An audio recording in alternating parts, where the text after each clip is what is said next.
Hey guys, how are you all? Welcome back to my channel. If you enjoy, then please like, share and do comments. He couldn't believe it, he actually did it.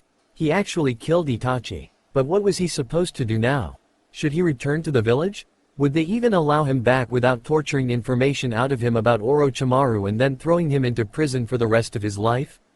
All these questions and more running through Sasuke's mind as he lay wounded and bleeding on the ground as the rain falls on his face mixing with the blood.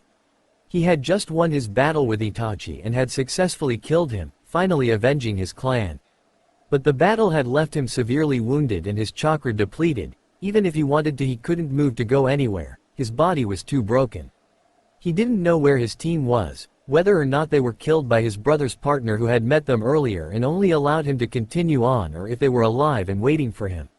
He didn't know. He was tired and wounded, but a sense of relief had washed over him and now all he wanted to do was sleep. But for some reason rest wouldn't come to him because the nagging question of what he was going to do now was continually eating at him, refusing to let his mind sleep.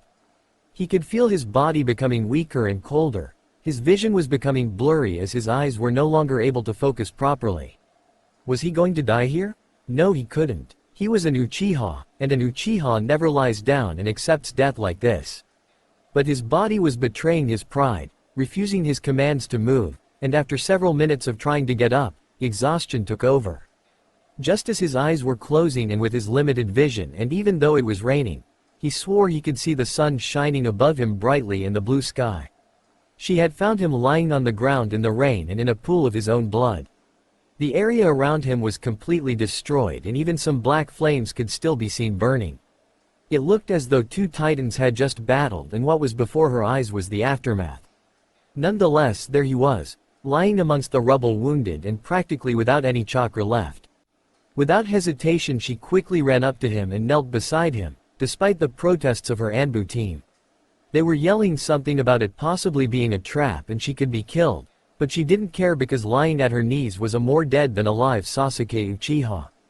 His clothes were ripped and bloodied, his skin was paler than the last time she had seen him but his hair was still the same, the color of obsidian with the occasional streak of midnight blue running through it and spiked up at the back like a duck's backside. A small smile couldn't help but find its way onto her beautifully plump lips at seeing her best friend. But a tear couldn't also help but leak out of her eyes on fall onto his face. She had found him, and now she was going to bring him back home, whether he liked it or not. The next thing he knew was that he was lying in a bed surrounded by 4 white walls with one window letting in fresh air and the warm afternoon sun and a vase full of flowers sitting on a small table beside his bed. His body was covered in bandages and bruises. All the blood had been cleaned from his body and hair and he was now dressed in a gray hospital robe with matching pants. Where was he? He could hear birds chirping from somewhere outside and the sun was bright and warm. Were those also voices he could hear? Children playing? Where was he? Did his team find him and take him to a hospital? No, Karen knew medical ninjutsu and wouldn't risk taking him to a hospital. Where was he? Voices leaking through the door from the hallway brought his turbulent mind to a halt. Sakura, how is the patient doing? An all too familiar voice asked. Then it hit him like a bolt of lightning, he was back in Konoha. But how? Then it hit him again, just before he blacked out. That wasn't the sun he saw, it was the hair of the person he tried to kill so many times before. It had been Naruko. It's been 6 days since he got here and when he was brought here he was more dead than alive, so it could take several more days for him to come around.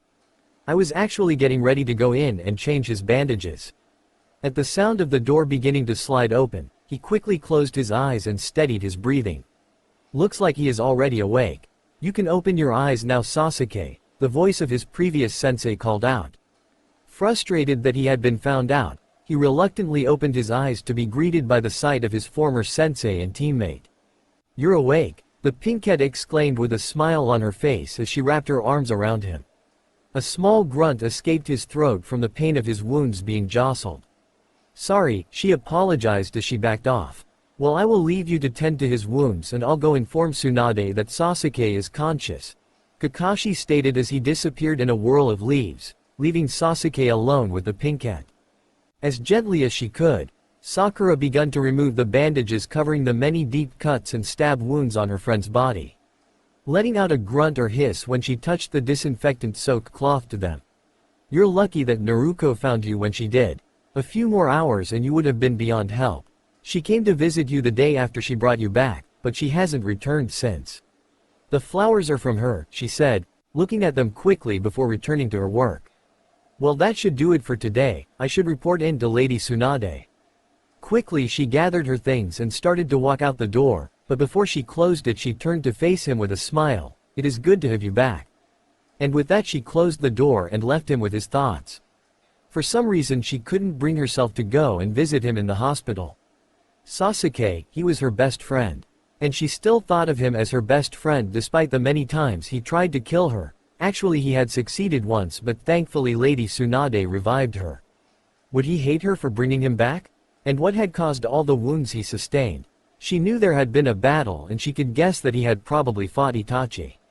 But there was nobody else around, not even Itachi whom she suspected he fought. Had he finally been able to kill Itachi? If he did, where was his body? So many questions. Naruko yelled out as she sat atop the roof of her apartment, slamming her fist down on the tiles, causing several of them to crack. What do I do? She asked, this time, her voice barely a whisper. After several hours of brooding, she finally decided to get up and get something to eat. Because of her somewhat depressed mood she hadn't eaten all day, something a little ramen couldn't fix. Just as she was about to jump from her perch, a pigeon with a tiny note attached to its leg landed on her shoulder. Hunger forgotten, she gently removed the message. Shortly after, the pigeon flew off into the sunset. It was a summons, and it must be important seeing how the old hag had underlined the word now several times. With a sigh she destroyed the paper and made her way to the Hokage's office. Without even bothering to knock upon her arrival, Naruko opened the door and strolled on in. You summoned me, Grandma Tsunade? Yes, she replied angrily. A small vein made itself visible on her forehead. You could learn to knock. Nah, what's the fun in that? Naruko said back with a sarcastic laugh. Children these days, she mumbled. Anyway, I wanted to inform you that the Uchiha has regained consciousness. I see. Once his wounds have healed enough he will be taken to the intelligence unit where Ibiki will work his magic on him. You plan to torture him in order to get information on Orochimaru. What will be his fate after that? Depending on if he cooperates or not, his fate will be decided then. Though he will not be executed because the elders want to keep him alive to keep the Sharingan in Konoha. But there is more, Tsunade continued on. They also want to make sure that the Sharingan will stay in Konoha permanently. They want the Uchiha to either marry someone of their choice and revive the clan by his own free will and swear loyalty to Konoha, or else they will forcefully make him revive his clan. A grim expression on both hers and Naruko's face. I trust you don't need further explanation. No, I get the picture, Naruko replied quickly with her hands up, definitely not wanting Tsunade to elaborate. Forgive me, Grandma Tsunade, but why are you telling me all of this? Because the elders want you to marry the Uchiha. What? Why would the elders want me to marry him? They chose you because they deemed you to be the best candidate. Their reasoning is because within you carry an incredible amount of chakra even without the Kyuubi, and because the blood of your mother runs through your veins, giving you a strong and unnatural life force. You are the top kunoichi in Konoha and are extremely intelligent and strong. They saw no reason to say no. And what if I refuse? If you refuse, then the council will never condone you in becoming Hokage and will take away your status as a kunoichi, and a chakra seal will be placed upon you so that you will never be able to leave the village again. Ouch. They are making it hard to refuse, she said quietly, as her voice trailed off. Ever since you sent me on a reconnaissance mission that had to do with the Akatsuki behind the elders' backs, they've turned into real hard asses, she mumbled. They also said that if you agree, the Uchiha will be allowed to freely walk around the village but not leave it, and once he has proven his loyalty he will be reinstated as a shinobi of Konoha. I see, her face full of sadness. Naruko, you don't have to decide this moment, however the elders want an answer within the next few days or so. I am ashamed that you are being forced to make this decision, and if there was any way I could stop this from happening I would. I know, Grandma Tsunade. I will inform you of my decision tomorrow. I just need some time to think things over. Her normal demeanor soon returned. Night, Granny Tsunade, she said with a smile before she disappeared. Once alone, the busty Hokage opened the bottom drawer and pulled out a full bottle of sake, and quickly downed it before grabbing another. Soon finding herself lost in a drunken bliss. Marriage? Yeah, she had thought about it. Someday she did want to get married and have a family, but she didn't think that it would happen so soon. And with the Teme, when they were younger she did have a little crush on him, nothing like how Sakura was, but soon she got over it and just thought of him as her best friend and rival. Especially because over the years and the few encounters she had with him after he left, he made his feelings clear. To Sasuke she was the doby who always seemed to get in the way and irritated him to no end. What would he say to the elder's plan? Would he accept it, or chose to rot in prison and be forced to revive his clan by whatever means necessary? A shiver quickly made its way down her spine at the thought. He was her best friend, even if he didn't think of her that way, and she would do anything for him. Hell, she even left her village at the age of 13 for 4 years to train with the pervy sage and literally went through hell in order to become stronger. When she finally returned and learned that Sasuke had killed Orochimaru and formed his own team, she was happy he was free from the snake, but was saddened to learn he was still on the path of vengeance. Over the span of 2 years she was promoted to Junin and joined the Anbu. She became their top assassin and strongest member. Slowly people started to accept her and realize that she herself wasn't the Kyuubi and wasn't to blame for the death of their friends and family. Things had started to look up for her, and for once she was truly happy. Then a week ago she found the Teme lying in a pool of his own blood. She was happy to see him, but deeply saddened to see him in that state. Without hesitation she brought him back, but now deep in the back of her mind she was regretting it. Marry the Teme and still be able to become Hokage one day, or lose everything. Those who break the rules are trash, but those who abandon their friends are even lower than trash, Kakashi's voice echoed in her mind. It then hit her. She knew what she had to do. She said it so many times. She would do anything for her friends. It looked like her decision was made. She would marry the Teme and help him revive his clan. The thought sent another shiver down her spine and made her nauseated. Knowing that she wouldn't be able to sleep, Naruko jumped from her usual perch on the roof and headed for the training grounds to work out her frustration. The next morning, with only having gotten 2 hours of sleep due to her restlessness, Naruko slowly made her way to the Hokage's office, having used the roads for once instead of hopping across rooftops. The sun was shining particularly bright today and was especially warm for the end of March. Even the cherry blossoms were just beginning to bloom. She always liked the cherry blossoms because they were beautiful and brought a feeling of calmness over her being. When she was little she would always picture herself getting married under an ancient cherry tree with the blossoms falling down upon her and her husband when they kissed for the first time as a married couple. The nostalgic feeling made a smile find itself on her face. But the smile quickly disappeared upon the realization that that would never happen. Being lost in thought, Naruko hadn't realized that she had been standing in front of Tsunade's office door for several minutes. Putting on a happy face, she knocked quickly, and before she was granted entrance she walked in anyway. "Morning, Lady Tsunade," she greeted with a smile that didn't reach her eyes. "At least you knocked this time," she said playfully, but frowned when she saw the smile on Naruko's face but the deep sadness in her eyes. She also didn't miss that Naruko had addressed her as Lady Tsunade and not Granny or Grandma Tsunade.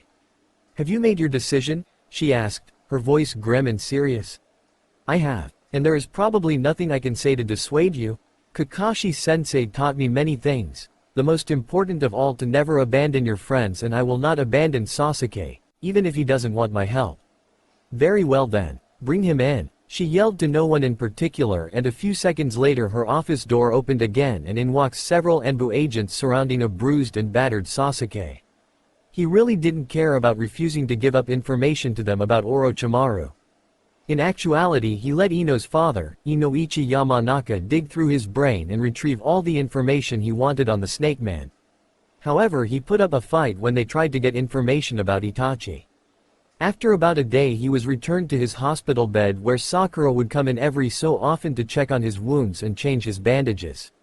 Now he was being led to the Hokage's office, surrounded by Anbu agents with chakra cuffs around his wrists.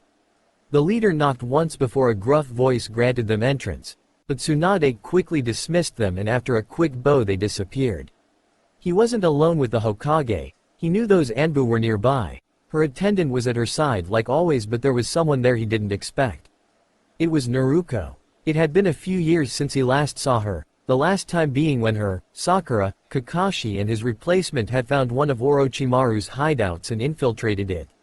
He had almost killed her again, but because of the snake's interference he wasn't able to. Unlike last time, her hair was now in a long braid going down her back and she wasn't wearing a speck of orange. Instead she was wearing black pants with many pockets going down the sides and a blood-red tank top that ended just above her navel. He also didn't fail to notice the Anbu tattoo on her upper left arm, or how her shirt and pants hugged her curves. Now that you are here and have surrendered the information asked for, the Elder Council has a proposition for you, Sasuke Uchiha. Tsunade announced to him, but instead of replying he just looked at her with cold eyes. Since you have been cooperative, the Elder Council will allow you to marry a girl of their choosing so that you can revive your clan. In return you will swear loyalty to Konoha and in due time you will be reinstated as a shinobi of Konoha. And if I refuse, he answered, his voice was cold and emotionless. Then you will be imprisoned and not wanting to go into any details, will be forced to bring the Uchiha clan back to life. If I should agree to this, who would I have to marry? The council has decided that should you accept you will marry Naruko Uzumaki. Marry the Dobi? At least they didn't pick Sakura, his thought to himself, not missing the slight flinch of Naruko's body. What is your answer, Uchiha? Tsunade demanded impatiently. He surely didn't want to spend the rest of his days locked up in prison, and he for sure didn't want to be forced to revive his clan, the thought of it threatening to make his stomach throw up his breakfast. But he didn't want to marry the Dobi, surely she didn't agree to it? She must have, but what did the council threaten her with to make her agree to marry him? Well, Tsunade commanded again, this time with anger in her voice from being kept waiting. Fine, I will do it, he replied in a monotone voice. Very well, because you both have agreed it will be made official. Reaching into one of the many drawers of her desk, Tsunade pulled out several sheets of paper and 2 pens. By signing this you are officially engaged. The wedding will be next week, she said as the two signed the papers. And there is one last thing, a seal will be placed on you Sasuke so that you will not attempt to escape, because if you do I will activate it and no matter how far away from here you are it will instantly kill you. Secondly, a chakra suppressing seal will also be placed on you. Understand? HN. Very good. I will place the seals on you tomorrow. For now you are dismissed Sasuke. Naruko, you will stay, I have a new assignment for you. After he was dismissed he was escorted back to his hospital bed, however he couldn't take his mind off the Dobi. She had matured much since the last time he saw her, but the air about her was different. When they were younger she would give off an aura that was full of energy and happiness. Now the air around her was heavy and laced with sadness. Her shoulders even seemed to be slumped by an unseen burden. Yes, he would marry her, but he didn't love her. To him Naruko was weak, she was the Dobi who always got in the way. After Sasuke had been dismissed, Tsunade had given her a scroll containing her newest assignment. She would only be gone for a few days which would give her ample time to be back in time for her wedding. What had she gotten herself into now? What would everyone say when they learned that her and Sasuke were to be married? Surely Sakura would be a little steamed since it wasn't her that was picked to be Sasuke's wife. She would have to talk to her once she got back from her mission, a talk she wasn't looking forward to. Kakashi probably wouldn't have too much to say on the matter, he would worry about her but try not to show it. Jiraiya, the pervy sage, would probably be ecstatic and write a story about it, the perv. Everyone else would be confused at first, since they couldn't know the real reason behind the marriage. Everyone thought that she and the Teme hated each other since they were rivals. With a sigh, Naruko changed into her Anbu uniform and adorned her mask, a fox mask with crimson accents as whiskers and blue ones covering the tips of the ears. She was the best at what she did. She silently swooped in and dealt the killing blow before the person even knew they were dead. This time she had to hunt down and assassinate a ninja who had infiltrated the village and gathered intel on certain things that should be kept secret. It wouldn't be a particularly difficult mission. Ever since she had learned Sage Mode from the pervy sage and then mastered it, tracking people was easy. After all, she had to be back in time for her wedding. She woke at her normal time, just as the sun was peeking over the horizon painting the sky in bright pinks and other shades of red. On a normal day she would clean the sleep from her eyes and get dressed before heading to the training grounds if she wasn't assigned a mission. But today wasn't a normal day, it was her wedding day. Today she was to be married to Sasuke Uchiha, her one-sided best friend and eternal rival. And if this were like any normal wedding, the bride would be ecstatic to be married to her fiancé, but Naruko wasn't a normal bride. In a sense she was being forced to marry the Teme, because it was marry him or lose everything. So since today was not a normal day, Naruko climbed out of her bed and went straight to the bathroom to shower and wash the grime off her body that had accumulated from her mission. When she had returned and finished reporting into Tsunade and had a talk with Sakura, Naruko was too tired to shower properly, so instead she collapsed onto her bed and fell into a restless sleep. Thankfully Sakura hadn't been too mad when she learned of the true reason behind the marriage. She did look hurt when Naruko broke the news to her and there was a hint of betrayal in her eyes.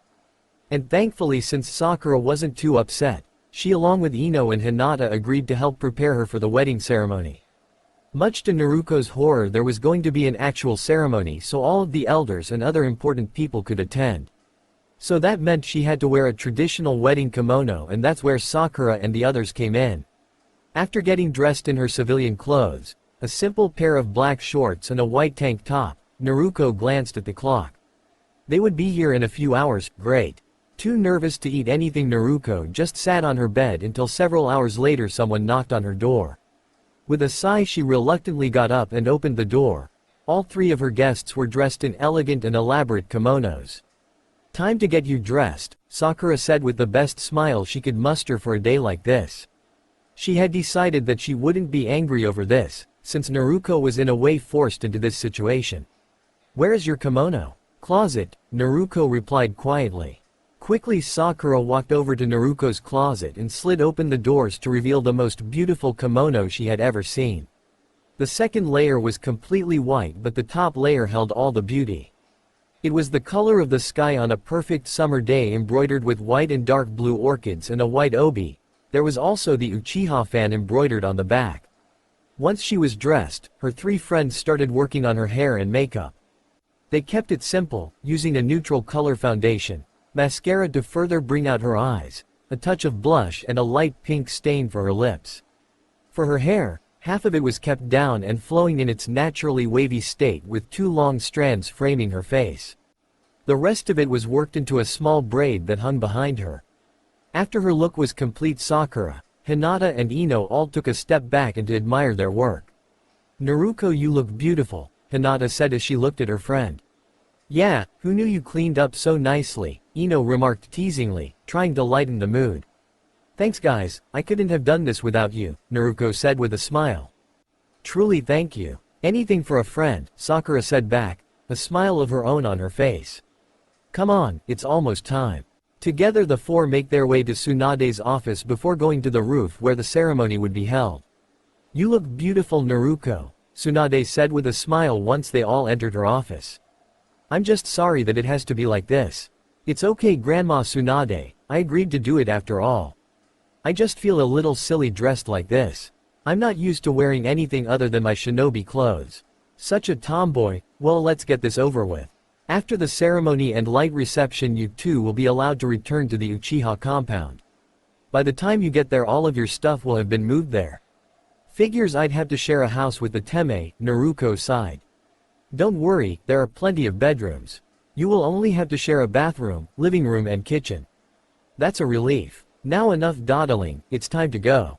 With a deep breath, Naruko followed everyone to the roof where the ceremony was to be held.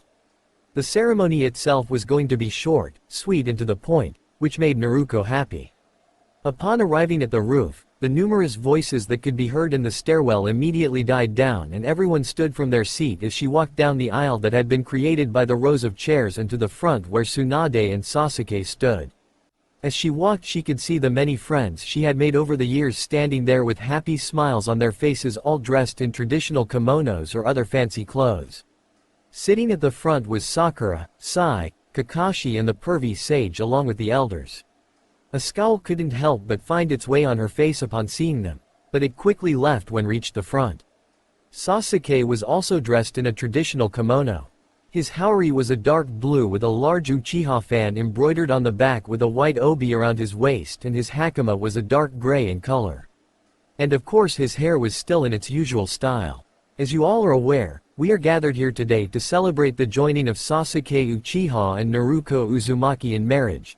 Tsunade greeted the audience before continuing on with the ceremony. After a short speech of respecting one another and sticking by each other's side no matter what, they each took a smaller lit candle and lit a larger candle. They then exchanged rings. You are now husband and wife. As a sign of your union, you will now kiss each other. Hesitantly Naruko turned to face her new husband with a slight blush on her face. She had never actually kissed anyone before. The time her and the Teme had accidentally kissed all those years ago at the academy didn't count because as said it was an accident. But would Sasuke actually kiss her here in front of all these people? What should she do? She could see the slight smirk on his face as he leaned in closer to her, and before she knew it the kiss was over. He had just lightly brushed his lips against hers for a few seconds before drawing back. And even though it wasn't a full kiss, her heart was still threatening to beat out of her chest. After their kiss, everyone in the audience stood up and started clapping as her and Sasuke walked back down the aisle into the large hall where the reception would be held. The reception wasn't extravagant by any means because there wasn't any music to dance to or even a cake. Instead there was a table with some light refreshments for the guests to enjoy before taking their leave. Throughout the so-called reception, several people whom Naruko had never met before came up to congratulate them and wish them a long and happy marriage. Sasuke of course just stood there while Naruko would smile and bow politely in thanks for their well wishes. But then a group of 4 people dressed in shinobi attire that hadn't been at the wedding and whom Sasuke had never seen before suddenly appeared before them. Congratulations Captain. The one with shoulder-length chocolate-colored hair and bright hazel eyes greeted as they bowed their heads respectfully. Immediately her fake and polite smile turned into a true one that made her eyes sparkle. Thanks Haru, she replied happily with a wide grin. How long will you be on leave? Another man from the group asked. Tsunade said she would give me a week off, but I'll more than likely be back sooner seeing how you 4 are incapable at functioning without me, she laughed. Just as long as marriage doesn't make you soft, a third voice added in, the man smiling. Don't worry Seiji, I'll still be able to kick your ass whenever I want, even while wearing this horrid dress. At that they all erupted in laughter, but Naruko stopped when she saw the scowl on Sasuke's face.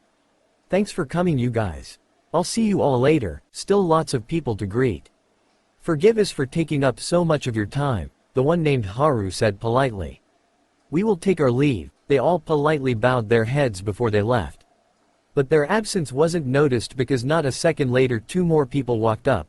Congratulations to the both of you, the person said smugly. I hope you have many happy years together. At having to hear the old woman's smug voice so full of false sincerity, it took all of Naruko's willpower to not draw one of her unseen kunai and carve off the old cow's face. Thank you Lady Kaharu, Naruko replied with a deadly sweetness in her voice and a sadistic grin on her face, making sure to have her fangs exposed.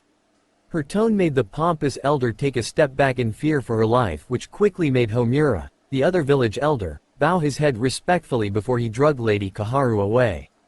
They called her captain. Sasuke mused to himself as the 4 unfamiliar shinobi greeted Naruko. Looks like the Dobi is the captain of her own ambush squad, she's still weak, his thoughts made a scowl form on his face. Afterwards Naruko politely dismissed the group, however their presence was soon replaced with another. Congratulations to the both of you. I hope you have many happy years together, the old woman said smugly. Shortly afterward Naruko spoke up. The sound of her voice was deadly and it dripped with murder. He also didn't miss how her teeth were fangs. Though he didn't show it, the sound of her voice mixed with her sadistic grin made his blood turn cold. Thankfully the other elder dragged the old woman away before things could get out of hand. Finally after several grueling hours of people congratulating them before helping themselves to refreshments, the so-called reception was finally over. The only guests that remained were Tsunade and Jiraiya.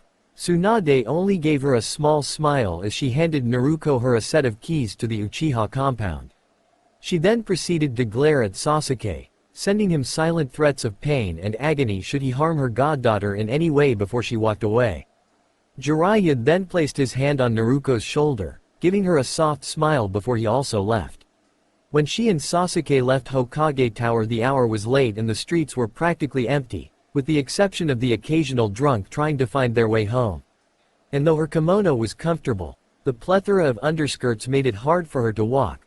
Soon Sasuke was no longer in her field of vision. He didn't seem to care that she was no longer behind him, nor concerned that she didn't know where the Uchiha compound was.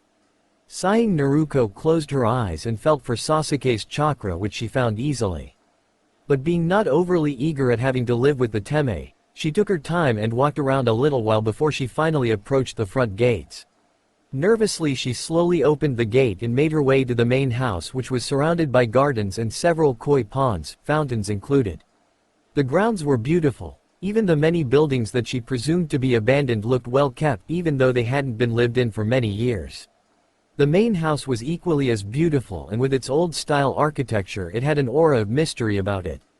Feeling nervous again, Naruko swallowed loudly before she opened the front door. Once inside, her jaw dropped in amazement. The wooden floors, dark cherry in color, mixed with the creamy color of the walls, made a feeling of warmth spread through her being. Bookcases lined the walls of the main living area, all full books and scrolls whose contents she could only guess at. In the center of the room, 4 large plush-looking couches sat arranged in a square surrounding a glass coffee table. There were also several doors leading to other parts of the house. I wonder where my room is, she wondered aloud to no one in particular. The bedrooms are through the door to your right, which leads to a hallway, and your room is the second door on the left, Sasuke said as he suddenly appeared directly in front of her, making her flinch in surprise. The kitchen is through this door, that door leads outside, he continued as he pointed to each door. And then the last door on the right in the bedroom wing is the bathroom. Thank you. Suddenly feeling tired, Naruko walked through the door that Sasuke had said led to the bedrooms and then walked up to the second door on the left. Letting out a sigh, she opened the door, expecting to see a plain room with her stuff sitting in boxes. Instead, a large bed covered in a giant bright orange plush comforter with many equally plush-looking pillows sat pushed up against the far right corner of the room. A thick carpet covered most of the floor. Except for the edges of the room, the dark wooden floors could still be seen. There was also a simple desk with a chair pushed up against the opposite wall as her bed, and the rest of the walls were then covered in more bookcases that were overflowing with books and scrolls. Feeling a little overwhelmed, Naruko slowly walked into her new room after closing the door and stood there in awe because her old apartment wasn't even this extravagant. Having noticed another door to her left, she slid it open to reveal an enormous closet filled with clothes and a dresser that was also filled with various items. Some of the clothes even still had tags on them. Where did all of you come from? She wondered aloud. Guess I'll ask Grandma Tsunade next time I see her. Now, do I want a bath and then sleep, or sleep and just take one tomorrow? A sudden yawn quickly answered her question, and after rummaging through her dresser and pulling out a pair of blue boy shorts and a bright orange t-shirt, she quickly changed before she allowed herself to collapse onto her new bed and quickly drifted off to sleep. He knew that somewhere along the way Naruko had fallen behind, but honestly he really didn't care. She would find the Uchiha compound, eventually. He did think that she looked beautiful in her dress. The different shades of blue had really brought out her eyes, however he would never admit it to anybody. He would also never admit that he had gotten worried when Naruko still hadn't shown up even after he had already bathed and was preparing to go to bed, but when he finally heard the door open he felt a tiny sense of relief. He had heard her wondering aloud where her room was, and only because he didn't want her to snoop he explained what was where before going to the kitchen for a glass of water. He had also seen her standing in the doorway with her jaw hanging open in amazement at her room. After a few minutes she had closed the door and presumably went to sleep. Not caring if her room was adequate enough, he went to his own room and collapsed into his own bed, but for some reason he couldn't fall asleep. The way she looked at that Haru guy earlier, how her eyes sparkled when he walked into the room, there was something about that bugged him, and he didn't know why. The question of what he was going to do with his life was also eating away at his conscience. What should he do now? Tsunade had told him it would be around a year before he would be reinstated as a shinobi, but honestly, is that what he really wanted? To go on missions and risk his life for a village he felt no need to protect? Then what about reviving his clan? He wanted to ensure that the Uchiha name would endure and not end with him, and the thought of him doing that with the Dobi only stirred up more emotions and questions. He didn't love her and surely would never think of having a family with her, and surely she felt the same. He could remember when they were younger that the Dobi would talk with Sakura about how someday she wanted to have a big family, sometimes during missions. She would go on about how she wanted 2 boys and 2 girls in alternating order so they would never be alone and would have someone to talk to, unlike her. Sometime in the near future the elders, particularly Lady Kaharu, would come knocking on his door demanding children. Maybe they would allow them to get a divorce once they realized that children between him and the Dobi was never going to happen. Then he would be free to marry someone other than her and maybe start a family that way, or he could leave again and make sure this time that nobody could find him. Though if he chose to leave he would be looking over his shoulder for the rest of his life, and what kind of life is that? Being unable to stop the nagging questions in his mind and becoming agitated from lying in bed chasing after something that wasn't going to come, he rolled out of bed and went to the living room to read one of the many books that called the bookshelves home. She had woken with a start, forgetting where she was, but the memories of the previous day's events quickly reminded her. Oh right, I'm married now and living with Sasuke, but the sound of her stomach complaining loudly interrupted her thoughts. Quickly she jumped out of bed and dressed in a different orange t-shirt and black shorts. Since she had the week off she could wear her favorite color proudly. And after dressing, she then proceeded to the kitchen. However, as she closed her door and turned around she bumped into something that caused her and whatever she collided with to fall on the ground. Get off Dobi, a cold voice commanded harshly.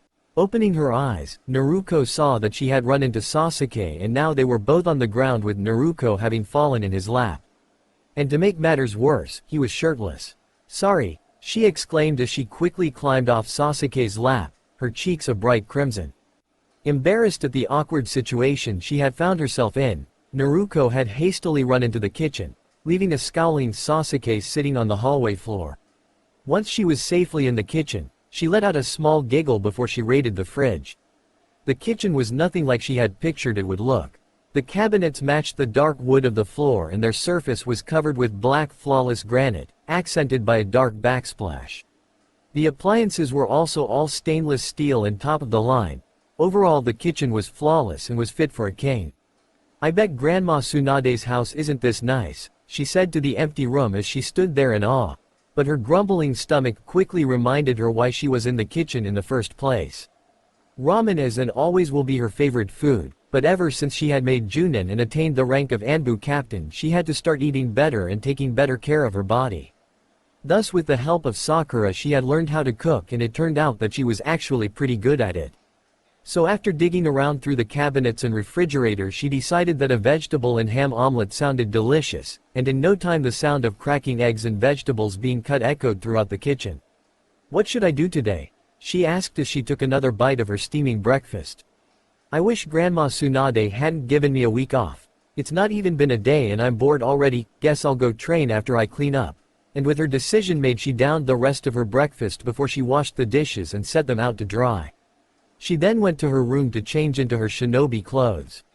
Her normal Junin clothes consisted of her black cargo pants, a 9-necked black halter top with orange outlines on the thick padding protecting her heart and other vital points as well as a buckle around the neck, which ends just below her breasts exposing her toned and muscled stomach. She also has black fingerless gloves and her hair is secured in a braid. Naruko also made sure to grab her 2 favorite swords and strap them to her back. Ever since joining the Anbu she had become fond of using a sword and especially so after she had found 2 identical blades that had been abandoned in some ancient ruins. It was as if they were made for her, they were the size for her and also made out of special chakra-conducting metal. Immediately she had claimed them as their own and in no time she was an expert in using them. Once she was ready to go, she walked out into the living room with a happy spring in her step, only pausing when she saw Sasuke sitting on one of the couches reading as usual. Is that all you do? She asked sarcastically, earning herself a glare from him. Feeling agitated and instead of just walking out the door Naruko continued to talk. Just reading those stupid jutsu scrolls won't get you any stronger, you actually have to train to do that, she taunted.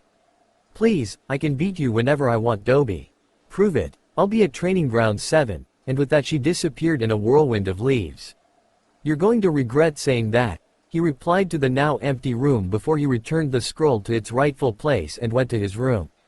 He knew that he was stronger than the Dobi and could easily put her in her place. Since he felt restless and was itching to release his pent-up energy he would take on the Dobi and show her just how weak she was. The thought made an arrogant smirk form on his face. After taking his time and getting dressed into a pair of black ninja pants and a high-collared dark blue shirt with the Uchiha symbol on the back, he grabbed his own sword and left through the front door. This was going to be interesting. And when he had finally reached the training grounds where the Dobi said she would be, he was surprised to see her just sitting there meditating.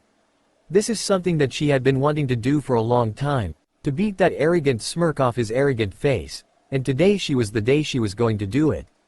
So now she was sitting there while waiting for him to make an appearance. She knew that he would show because his damn pride would make sure he would come. She was going to enjoy this. The thought made her smile and her fangs to reveal themselves. "Ready to get your ass kicked?" she asked playfully as she sensed the Tami's chakra. Her voice filled with the same deadly sweetness as when she had silently threatened Lady Kaharu. "Don't get your hopes up, Dobi," he answered, his voice equally deadly. Out of nowhere a clone appeared right before him, its right hand surrounded in a light blue shroud. "Hold still, Teme. I'm going to temporarily disable your chakra suppressor.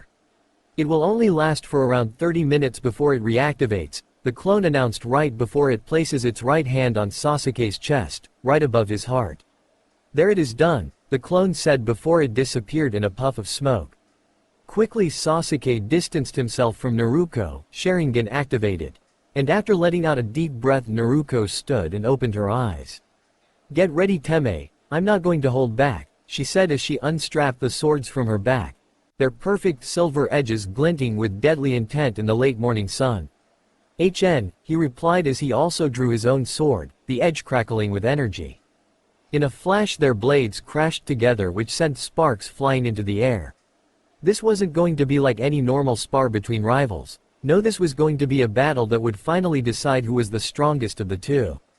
Faster than the normal eye could see, she separated herself from him and disappeared, only to then reappear directly behind him. However, her sword only cuts through air.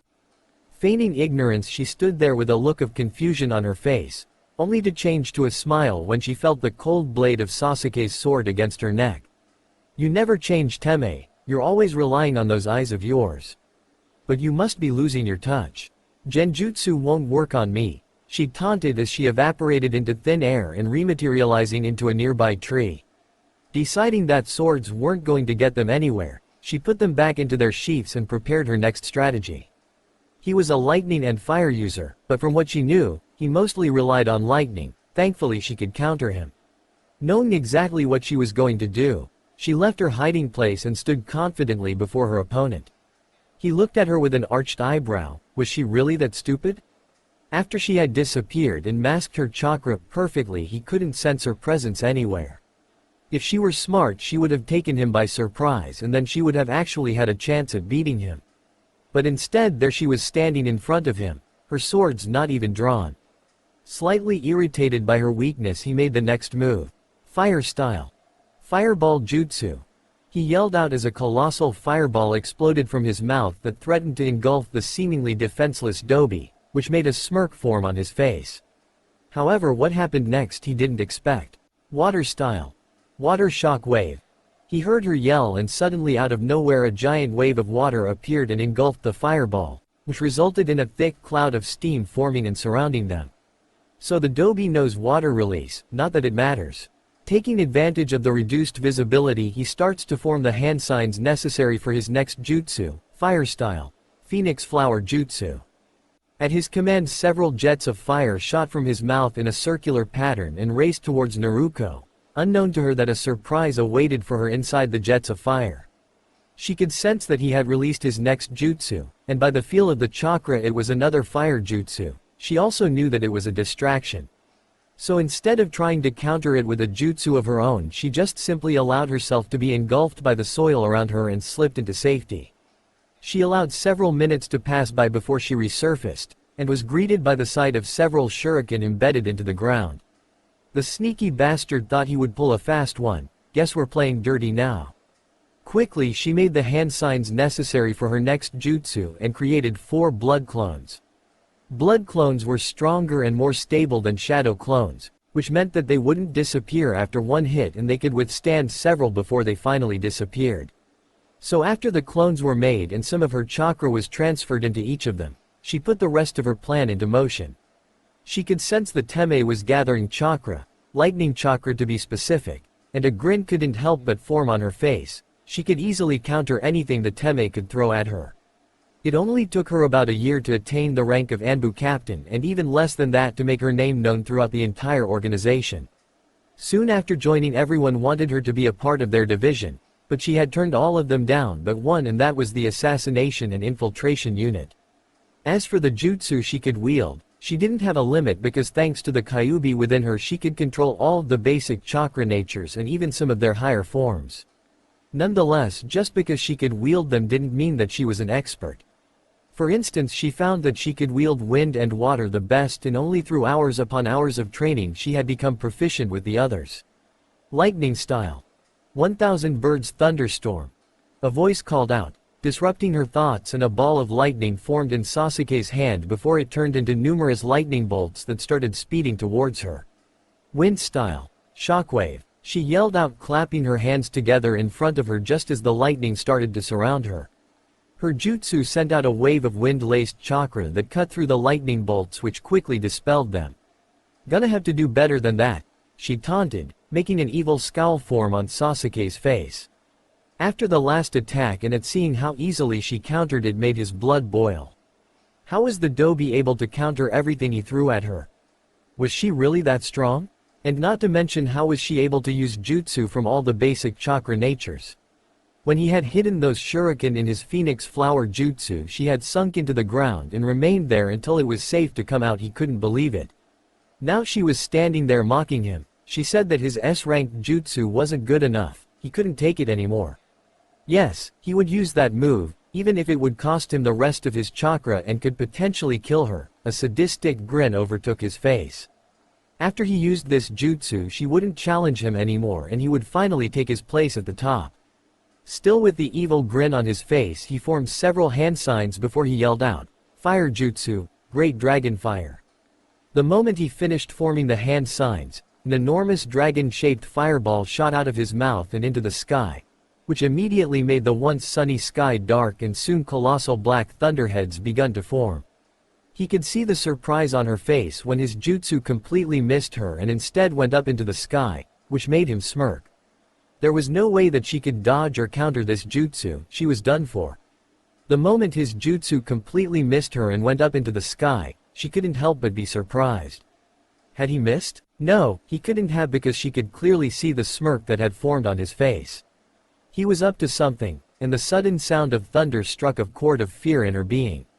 He wasn't just trying to knock her out or wound her so that she wouldn't be able to fight anymore. No, he was serious, and if this next jutsu was successful it would probably kill her. So it has come to this, she said to herself, somewhat sadly. But what should she do? She could clearly feel the air around her become heavy and charged with chakra. It was so heavy that it made it hard for her to breathe. It was most likely a lightning jutsu that he was planning that utilized him superheating the atmosphere and created lightning that he could control. She didn't have any wind jutsu in her arsenal that could defend against something of that magnitude without seriously injuring Sasuke, so what should she do? She could try that one jutsu she had been working on. Supposedly it was her father's signature jutsu. Grandma Tsunade had told her about her parents almost a year ago, and ever since then she had been trying to figure out her father's signature technique. The Hiraishin are also deemed the Flying Thunder God jutsu.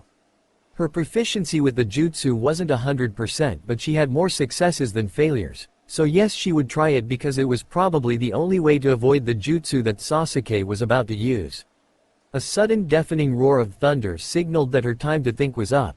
So quickly she reached into one of her weapons pouches and procured several oddly shaped three-pronged kunai and threw them using wind chakra to make them fly further. Once they had all successfully embedded themselves into various objects that she had deemed a safe distance, she entered a defensive stance, every single one of her muscles chakra charged and ready to act in a moment's notice. He saw her throw several oddly shaped kunai, but they all missed, so he quickly put it out of his mind because his jutsu was ready. He had superheated the atmosphere, which resulted in enormous black clouds forming above their heads. The roar of thunder soon became deafening. It was time. The jutsu that would prove once and for all that he was the strongest was ready. He would make her pay. With confidence he formed a chidori in his right hand and raised it up into the air. Doing so made a large thunderbolt in the shape of a dragon's head to emerge from the clouds. Don't even try to counter this, because there is nothing you can do to defend yourself from my ultimate jutsu, he said as he saw her enter a defensive position. I will end this pointless battle here and now. With confidence he brought his hand down. The dragon-shaped thunderbolt obeyed his command and started to speed towards Naruko. Her doom was inevitable. His jutsu was going to destroy her. Sure, it might seem a little rash and over the top, but she had made his blood boil and all of his pent-up anger needed released. Just as the enormous dragon-shaped bolt exited the sky, she was ready, but a feeling of nervousness and unease couldn't help but make her blood turn cold and a look of fear form on her face.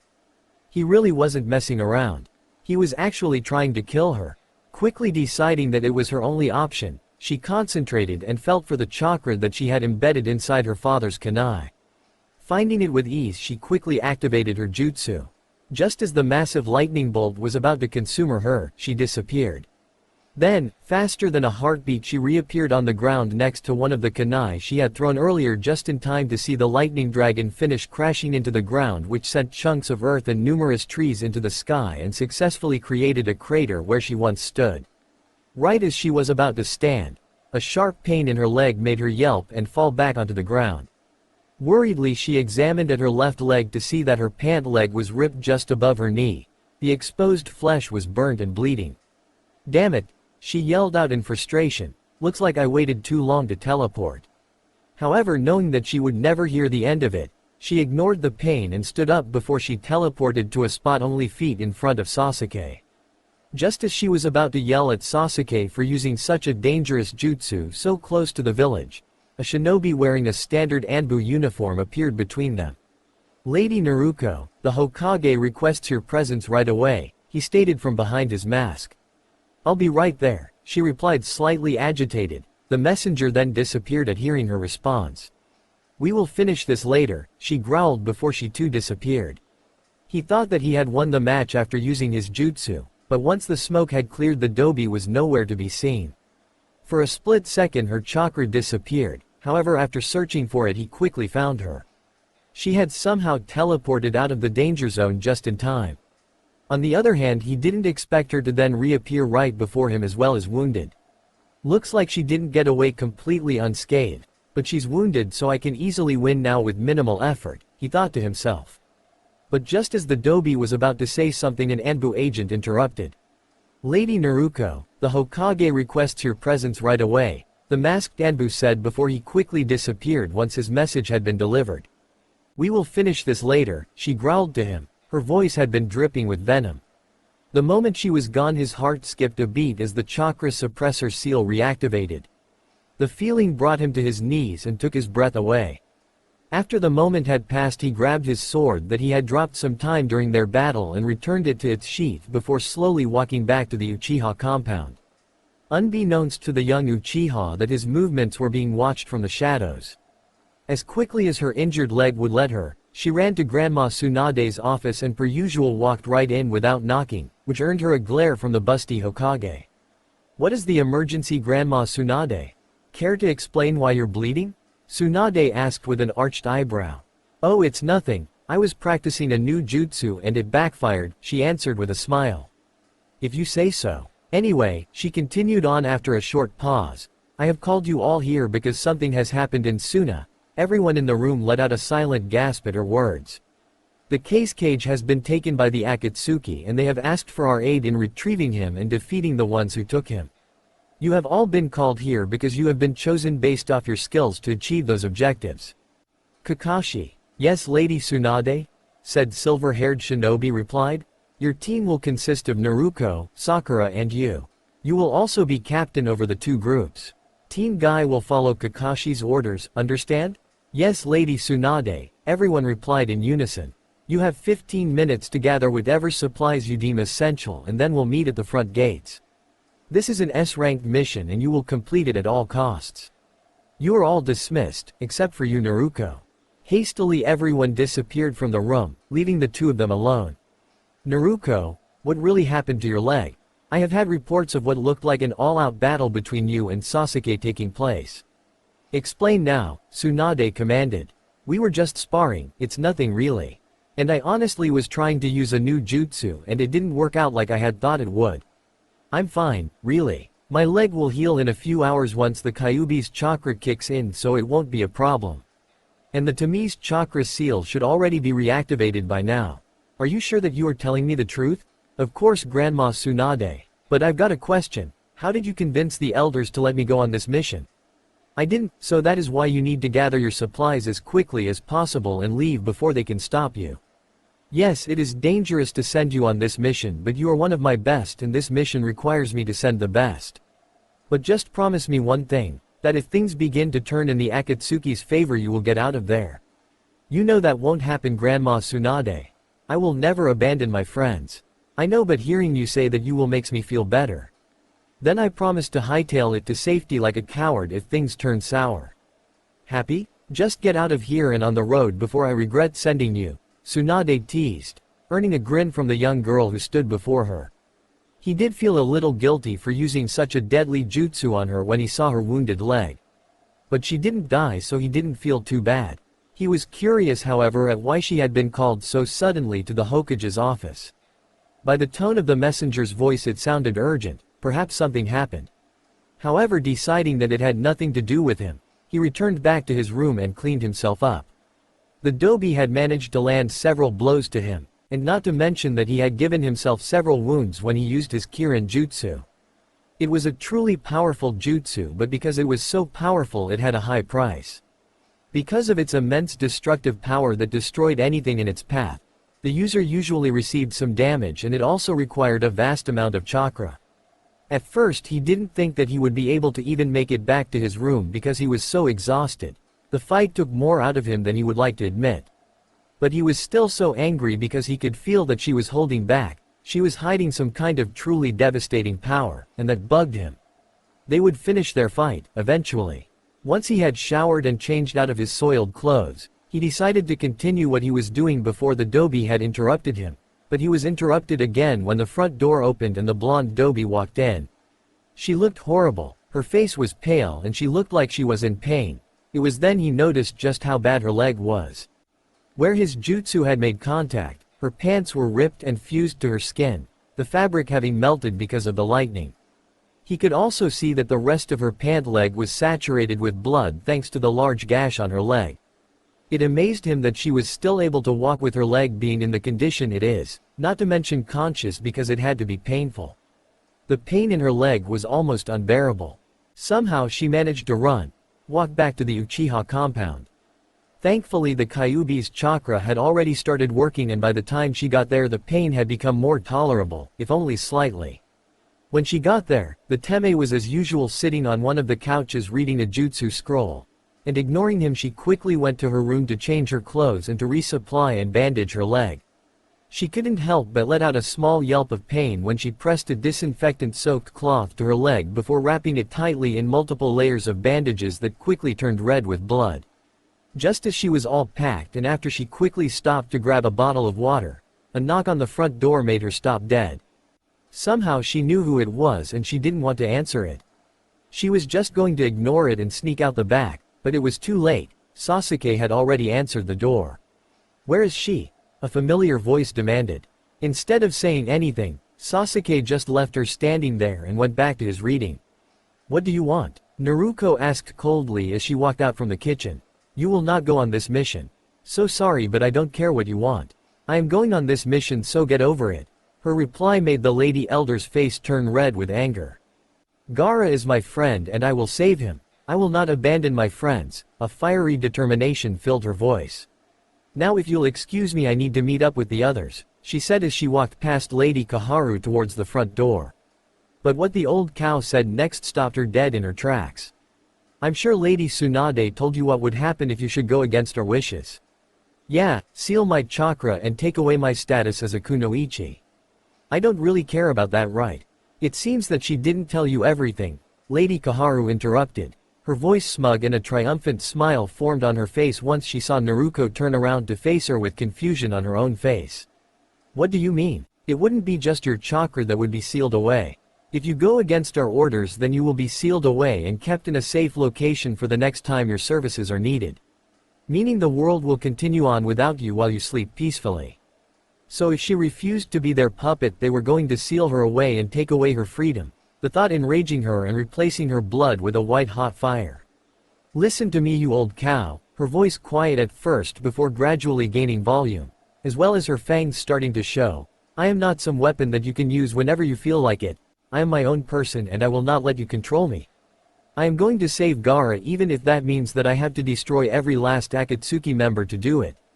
I will not abandon my friends. A person who goes against the rules is scum, but a person who abandons their friends is something worse than scum. So I am going and I will not let you stop me. You and the rest of the elders need to get off their pedestals and take a good look around. You cannot use the people that are under your command to do whatever pleases you.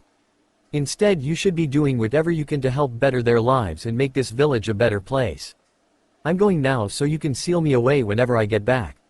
That is if I even come back. The only reason I am still here is because my father and mother loved this place and gave their lives defending it, and I will not let their sacrifices be in vain." With that, she walked through the door and left Lady Kaharu standing there with her mouth hanging open. Had he heard right? That if she didn't marry him and do as the elders pleased, then they would seal her away? Hearing that did something to him. It sent an angry spark throughout his body and he didn't know why.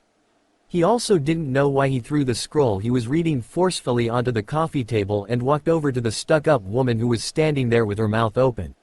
"So it's like I thought, you did force her into this marriage. You are no longer welcome within the Uchiha compound, so leave now or else I will force you to leave." His voice was full of malice and hatred.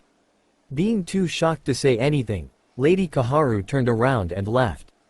Once the elder was gone, he pulled on his zori and walked out the door, quickly finding himself outside the door to the Hokage's office, and without even knocking he walked right in. "What is it with you people not knocking?" Tsunade yelled out, throwing a pen at his head, but being him he dodged it easily. "Why is Naruko being sent to Suna?" he asked plainly. "Gaara was taken by the Akatsuki and Suna has requested our assistance." "Why do you ask?" "The hag Kaharu just came barging into my house commanding Naruko that she was not to leave on the mission. She also said that if Naruko left then she would be sealed away." Naruko was surprised to learn this. She thought that her chakra would only be sealed, not her conscience as well. "Why did you not tell her the whole truth?" "I couldn't, but I as well as a few others would not have let that happen. In the chance that Naruko had refused to marry you, there was a backup plan to smuggle her out of the village and hide her in Suna until things blew over. But I am assuming that she left for the mission anyway. Not before putting the old hag in her place. Why did you assign her the mission? You had to have known the elders would not approve and would threaten to act on their threats. Because she would have gone anyway once she found out, regardless of being granted permission by me. Will the elders go through with their threats? Because with Suna in their current state, they would not be able to hide her. You sound concerned for her, Tsunade said with her eyebrow raised. Don't worry, Naruko will be kept safe and I will talk with the elders tomorrow since it is getting rather late. But anyway, I am glad you are here. You see, when Naruko answered her summons she wasn't in the best condition. She said that she was training in a jutsu she was experimenting with backfired, but the condition of training ground 7 says otherwise. What if you had killed her? Tsunade questioned with anger in her voice. You are both supposed to be on the same side, and attacking a fellow shinobi with the intent to kill is punishable by death, regardless of who you are. My goal wasn't to kill her, he lied. Our spar was to prove who was the strongest and nothing more. If anything like that happens again, I will punish first and ask questions second. Understood? He mumbled before leaving and returning to his room, earning a scowl from Lady Tsunade. Once back at his room, he collapsed onto the bed. Tsunade had accused him of caring for the dobi. The thought made him frown. However, did he care for her? Why did he feel the urge to want to rip the old elder's throat out from hearing her threaten the dobi? They had only been married for a few short days and he could already feel something inside of him changing. Though he would never admit to anyone that maybe he secretly cared for her. Nor he would ever admit that the smell of her rose-scented shampoo was intoxicating to him, and the way she smiled that made her eyes sparkle sent shivers down his spine. No, he would not let himself start to care about her. They reached Suna in a matter of days. Thankfully her wound had finished healing by the time they started traveling after their first night of rest. When they arrived a few days later they were greeted by Tamari and several other Junin-level shinobi, all with somber faces. Immediately Sakura was whisked away to the hospital to help tend to a poisoned Kankuro. They were told that he had been poisoned by one of the Akatsuki members who was a former Suna shinobi. They were also filled in on the details of what happened when Gaara was knocked unconscious and taken by the two S-ranked criminals. With the help of some of Suna's tacticians, a retrieval plan was made, and at first light Team Kakashi and Team Guy were to leave in pursuit of the dangerous criminals and to rescue the case cage. Thankfully, by the time they were set to leave, Sakura along with one of the village's elders had created an antidote for the poison. And because Sakura had impressed the elders so much, Lady Chiyo also decided to join in and help save Gaara. Once they had left at first light, Neji had easily found the sand trail that Gaara had left with his Byakugan, and by late afternoon they had found their hideout. The only problem was that a giant boulder with a difficult seal to break was blocking their path. Again, thanks to Neji's eyes, they quickly formulated a plan that would allow them to break the seal and enter the cave, only learning that the seal was a diversion to split them up once they broke it. Falling into their trap, they were indeed separated, Team Guy to deal with their doppelganger and Team Kakashi plus Lady Chiyo to deal with whatever awaited them. So with Sakura's inhuman strength, she made quick work of the boulder, and once the dust had cleared they were all shocked to see what was inside. The moment she laid eyes upon the one that was called Deidara sitting on Gaara's lifeless body, she was seeing red. Immediately her eyes turned a bright crimson and her teeth formed into fangs. A feral growl escaped her throat and a murderous aura had begun to permeate from her body. "Just where the hell do you think you are sitting?" she growled out, her voice almost inhuman as she stood only feet away from the two Akatsuki members. "Naruko, get back," Kakashi ordered, but his words fell on deaf ears. "Look, Donna, we found another Jinchuriki and we didn't even have to go looking this time, it came right to us, yeah. Be quiet, brat. Start acting seriously so we can get this one as well before leader becomes impatient. It is rude to keep others waiting," the other Akatsuki member lectured, his voice deep and raspy, completely devoid of all emotion. "Get the hell off of him," Naruko yelled out again, which only made the one sitting on Gaara smirk. "Donna, leave this one to me, I'll take care of it.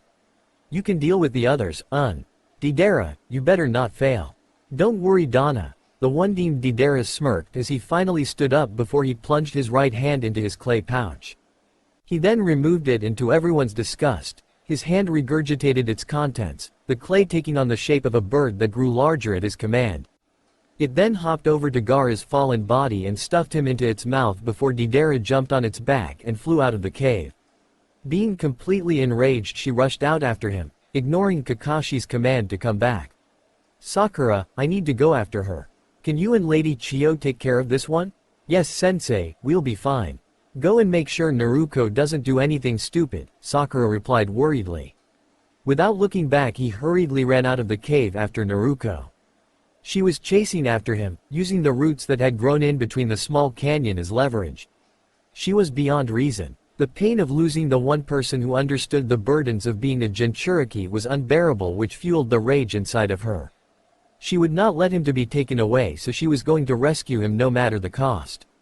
Soon the canyon ended and the terrain gave way to a giant forest. Somehow her prey had managed to escape her sight, but she could feel his chakra and he was just up ahead, but she soon came to an abrupt halt because there in a small clearing was Gaara lying motionless in the dirt. She knew he was dead because she had been told that a Jinchuriki can no longer survive once the tailed beast was removed, but she didn't care that it was probably a trap as she appeared next to his lifeless body and cradled his head in her arms. "I'll make sure they pay for what they did to you," she whispered as she ran her fingers through his crimson hair. "Naruko," Kakashi said as he appeared next to her and placed his hand on her shoulder. "He's gone, Kakashi-sensei. I didn't get here in time. It's not your fault, Naruko. All I want to do is find the ones responsible and make them suffer for what they did. We will avenge Gaara, but we need to do it logically. You can't beat them all on your own. After all, the one who battled Gaara defeated him single-handedly. I know, it's just that I am so angry and all I want to do is beat that three-mouthed freak to a bloody pulp." "Hey, who are you calling a freak, said Akatsuki member asked as he appeared on the clay bird he had created and hovered just above them. "You're going to regret calling me that, Jinchuriki. I am going to drain the life out of you just like I did to your friend." You should have seen the pathetic look on his face when he realized that he had lost. And then there were his screams of pain as we were removing the one tails, so pathetic. But I'm actually surprised that his village sent people to rescue him. After all, he isn't anything but a monster. A mere weapon to be used whenever he is needed. Gaara isn't a monster. Naruko growled murderously as she suddenly appeared in the air next to the blonde bomber and punched him with such force that he was thrown from his perch and onto the ground. The force of the impact created a small crater and caused several of the trees to snap. Her eyes now glowed the same color of the fox cloak that had formed around her. 3 tails made themselves visible. I am going to kill you. Her voice was an inhuman growl now as she appeared next to Deidara on the ground and begun to hound him with bone-breaking punches. Naruko! Kakashi yelled out as he pulled her away from Deidara. Get away, sensei. I am going to defeat him on my own. Go help the others. I can't do that, Naruko. We will do this together. But Deidara's crazed laugh interrupted him. I am going to destroy you. Yeah. He proclaimed as he plunged both of his hands into his clay pouches and pulled out 2 handfuls before stuffing the clay into his mouth. Instantaneously his body began to bulge abnormally and began to grow bigger by the second. Naruko, we have to get out of here. Something isn't right. Kakashi yelled out as he grabbed Gaara's body and turned to grab her shoulder. But he immediately withdrew his hand as pain shot up his arm from touching the red aura that surrounded her body. Naruko! He yelled out again only to get the same result. Letting out a frustrated sigh, he created a shadow clone that took Gaara's body and disappeared in a whirl of leaves. Kakashi then uncovered his closed left eye and begun to gather an immense amount of chakra. He only had 1 shot. If his next jutsu missed, then they would both die. Just as Deidara's body was 4 times its normal size, it started to glow and in a matter of seconds exploded. In the moment it did, Kakashi opened his eye to reveal his changed Sharingan. The fireball created from the release of energy sped towards them. However, it stopped abruptly as it was sucked into a black hole that suddenly appeared next to it. Just as the fireball was almost completely sucked in, the black hole disappeared and the remaining fiery vortex continued to speed towards them. Exhausted from using so much chakra, Kakashi fell to his knees, unable to move anymore. Right as the fireball was about to engulf them, a giant wall suddenly appeared between them which took the brunt of the force. When the fireball collided with it, the residual shockwave shattered the wall and sent both Naruko and Kakashi flying. Sensei, are you okay? Naruko stuttered out as she panted heavily, blood beginning to seep out of the many cuts she had sustained from the shards of hardened earth that had been sent flying when the fireball made impact with the wall. I made the wall or else, but before she could finish, her eyes rolled into the back of her head and her legs gave out as she fell to the ground unconscious. Naruko. The last thing that she remembered was an enormous fireball racing towards herself and Kakashi. Out of pure reflex she had created a wall made of hardened earth so that they wouldn't be killed. Then she remembered checking on Kakashi before her body gave out and darkness took her into its depths. But now it felt like she was lying on something soft and an annoying beeping sound had begun to irritate her. Slowly she opened her eyes so they could adjust to the light to see that she was in some sort of hospital and hooked up to a heart monitor. Only she wasn't in the Konoha hospital. Where am I? She questioned, her voice was raspy and dry. You're in the hospital in Suna, an all too familiar voice replied back. Immediately tears started to well up in her eyes when she saw his face. Gaara, how are you here? You were dead. I was, but Lady Chio revived me. He replied as he moved to sit in the chair next to her bed. She revived you? But how? By transferring her life force into me. So that means she's dead? Yes, her funeral was yesterday. Naruko, why are you crying? He asked upon seeing the tears that leaked out of her eyes and fell onto the white bed sheets. I'm just sad. I couldn't save you and Grandma Chio died because I wasn't strong enough. Naruko, Gaara cooed as he scooted his chair closer so he could look into her eyes. You are not weak, and if it weren't for you I wouldn't be here right now because you did save me. Thank you, but as she heard his words the tears only started to fall faster and her body started to convulse from her sobs. Even more so when Gaara moved to sit on the bed and wrapped his arms around her. They stayed like that for a long time, all of her pent-up frustration and anger escaping through her tears. Finally they subsided and were replaced with hiccups which made Gaara laugh. Feel better? He asked as he removed his arms but remained sitting on her bed. Yes, thank you, she hiccuped. Those tears weren't just for Lady Chio and I, were they? Lady Tsunade has filled me in about your wedding to the Uchiha. Upon seeing the confused look on her face he continued, Lady Tsunade and I made a plan that if you had refused to marry the Uchiha then to avoid you being sealed away you would be kept safe here. Oh, he isn't hurting you is he? His voice full of concern. No, it's not like that. He hates me and barely acknowledges my presence. He hates me for bringing him back to the village, but when I found him he was dying and if I hadn't then he would have died. And although he does hate me I still think of him as my friend and would do anything for him. That's why I agreed to marry him and not because of the elders' threats. I couldn't care less about their petty attempt to control me. Good, huh? I'm glad to see that they haven't stolen your fire. Naruko, no matter what happens you will always be welcome here and you will always have a safe place to return to. His seafoam green eyes were full of kindness. Thank you Gaara, you are a good person. They then shared a hug before Gaara stood and walked over to the door and opened it to reveal all of her friends that had come along on the mission, minus Kakashi. Naruko, Sakura exclaimed as she ran into the room and hugged her friend, but backed off when Naruko let out a grunt of pain. Sorry, it's okay. Where is Kakashi-sensei? He's alright, he just used too much chakra.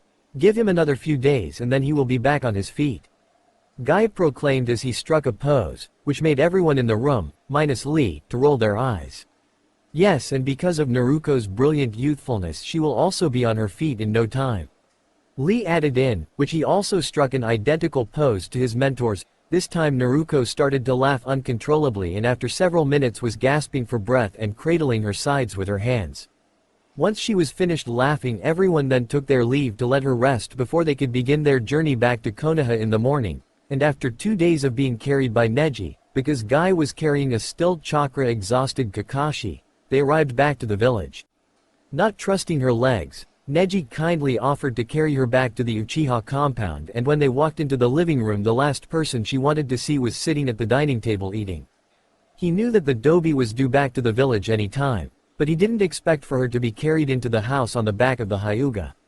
Tsunade had informed him that the mission was successful and the case cage was safe. But he couldn't help but feel slightly angered when he had learned that the Dobi had been hurt. She was too reckless, she let her emotions get the best of her which made her rush into things without fully assessing the situation. Thanks Neji, I think I can make it from here, she said to him as she slid off his back.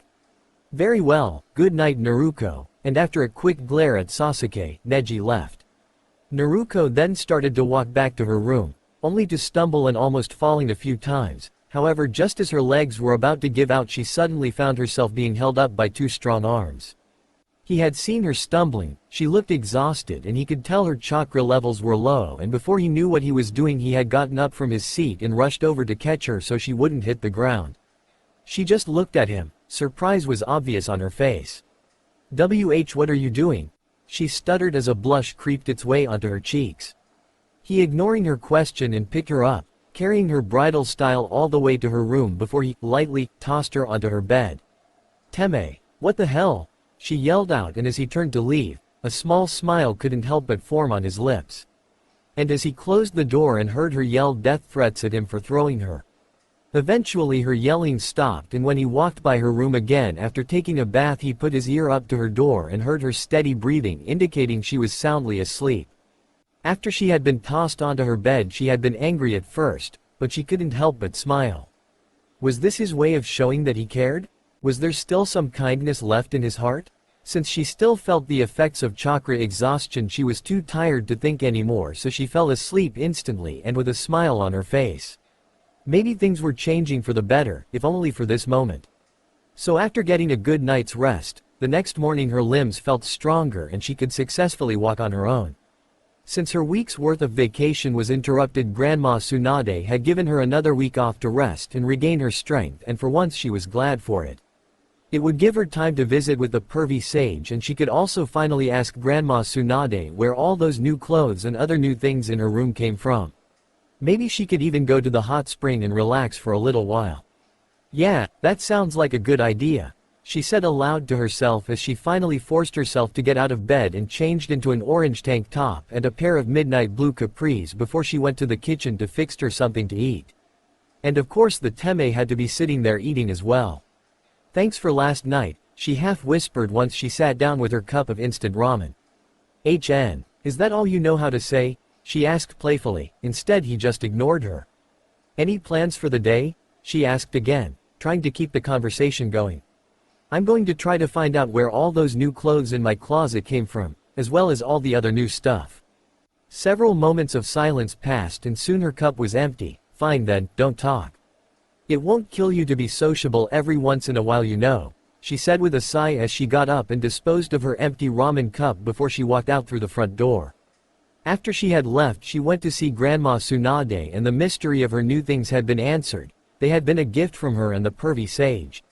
And it even turned out that it was the old perv who had picked out all the dresses and girly tops that she had stuffed into the back corner of her closet. She should have known. Tsunade had also told her that Lady Kaharu was going to back down with her threats and let her have a little more freedom, much to her relief. But unfortunately they weren't budging about her and Sasuke producing children, much to her displeasure. Granted, they had only been married for about a week now, but a few months in the future they would be expecting results, the thought dampening her good mood. And to dampen it even more, it turned out the pervy sage had left in the middle of the night on some kind of important mission. She needed to talk to someone. She soon found herself knocking on the one person's door she could talk to about anything with. Naruko? You look upset, Sakura said as she answers the door. Can I come in? Of course. Sakura smiled as she moved aside to let Naruko in. You look troubled. Want to talk about it? She asked as they finally took a seat in Sakura's living room. The elders said they would lay off and let me go on missions and stuff. That's great, but why do you look so depressed? Shouldn't you be happy? I am about that, but they still expect us to have children. Oh, I'm hoping that after a while they will all realize that children between us isn't going to happen and let us get a divorce. But I can't get my hopes up. Naruko, everything is going to be okay. You have dozens of people willing to stand up for you and help you through things like this. Those damn elders will come to their senses eventually, but until then let your friends help you. Thanks Sakura, that means a lot, she said back quietly, and after a short goodbye she took her leave and headed back to the Uchiha compound just as the sun was setting. The whole day he couldn't shake the feeling that someone was watching him, well, other than the plethora of Anbu agents that followed him everywhere, but he could easily ignore them. This time however was different. The feeling was constantly eating at him and made the hair on the back of his neck stand on end. He didn't recognize the chakra signature, but whoever it was, they were powerful. Was it the Akatsuki? They did take Gaara earlier and extract the One Tails. Perhaps now they had their sights set on the Dobi? But why would they be watching him? Hello Sasuke, a menacing voice suddenly said from the shadows. He had been sitting on one of the couches reading a jutsu scroll, finished just as the sun was setting and casting shadows throughout the house. Who's there? He demanded as he stood up and drew a kunai in the process. No need to get so fired up, I am here to talk, the voice said, a hint of amusement in his tone. Then show yourself. Very well then, and suddenly a man wearing an Akatsuki cloak with an orange swirled mask appeared sitting on the couch opposite of him with his head resting on the back of his hand that was propped up on the couch arm. You're with the Akatsuki, Sasuke said, stating the obvious. I have nothing to say to you. Good, then let me do the talking. Take a seat, as he motioned for Sasuke to take a seat, to which he reluctantly does. Congratulations on finally defeating your brother, he was a powerful opponent indeed. Is that all you came here to say? Just be patient, I have a little story to tell you. So just sit back and relax, he said as he made himself comfortable while Sasuke remained on edge.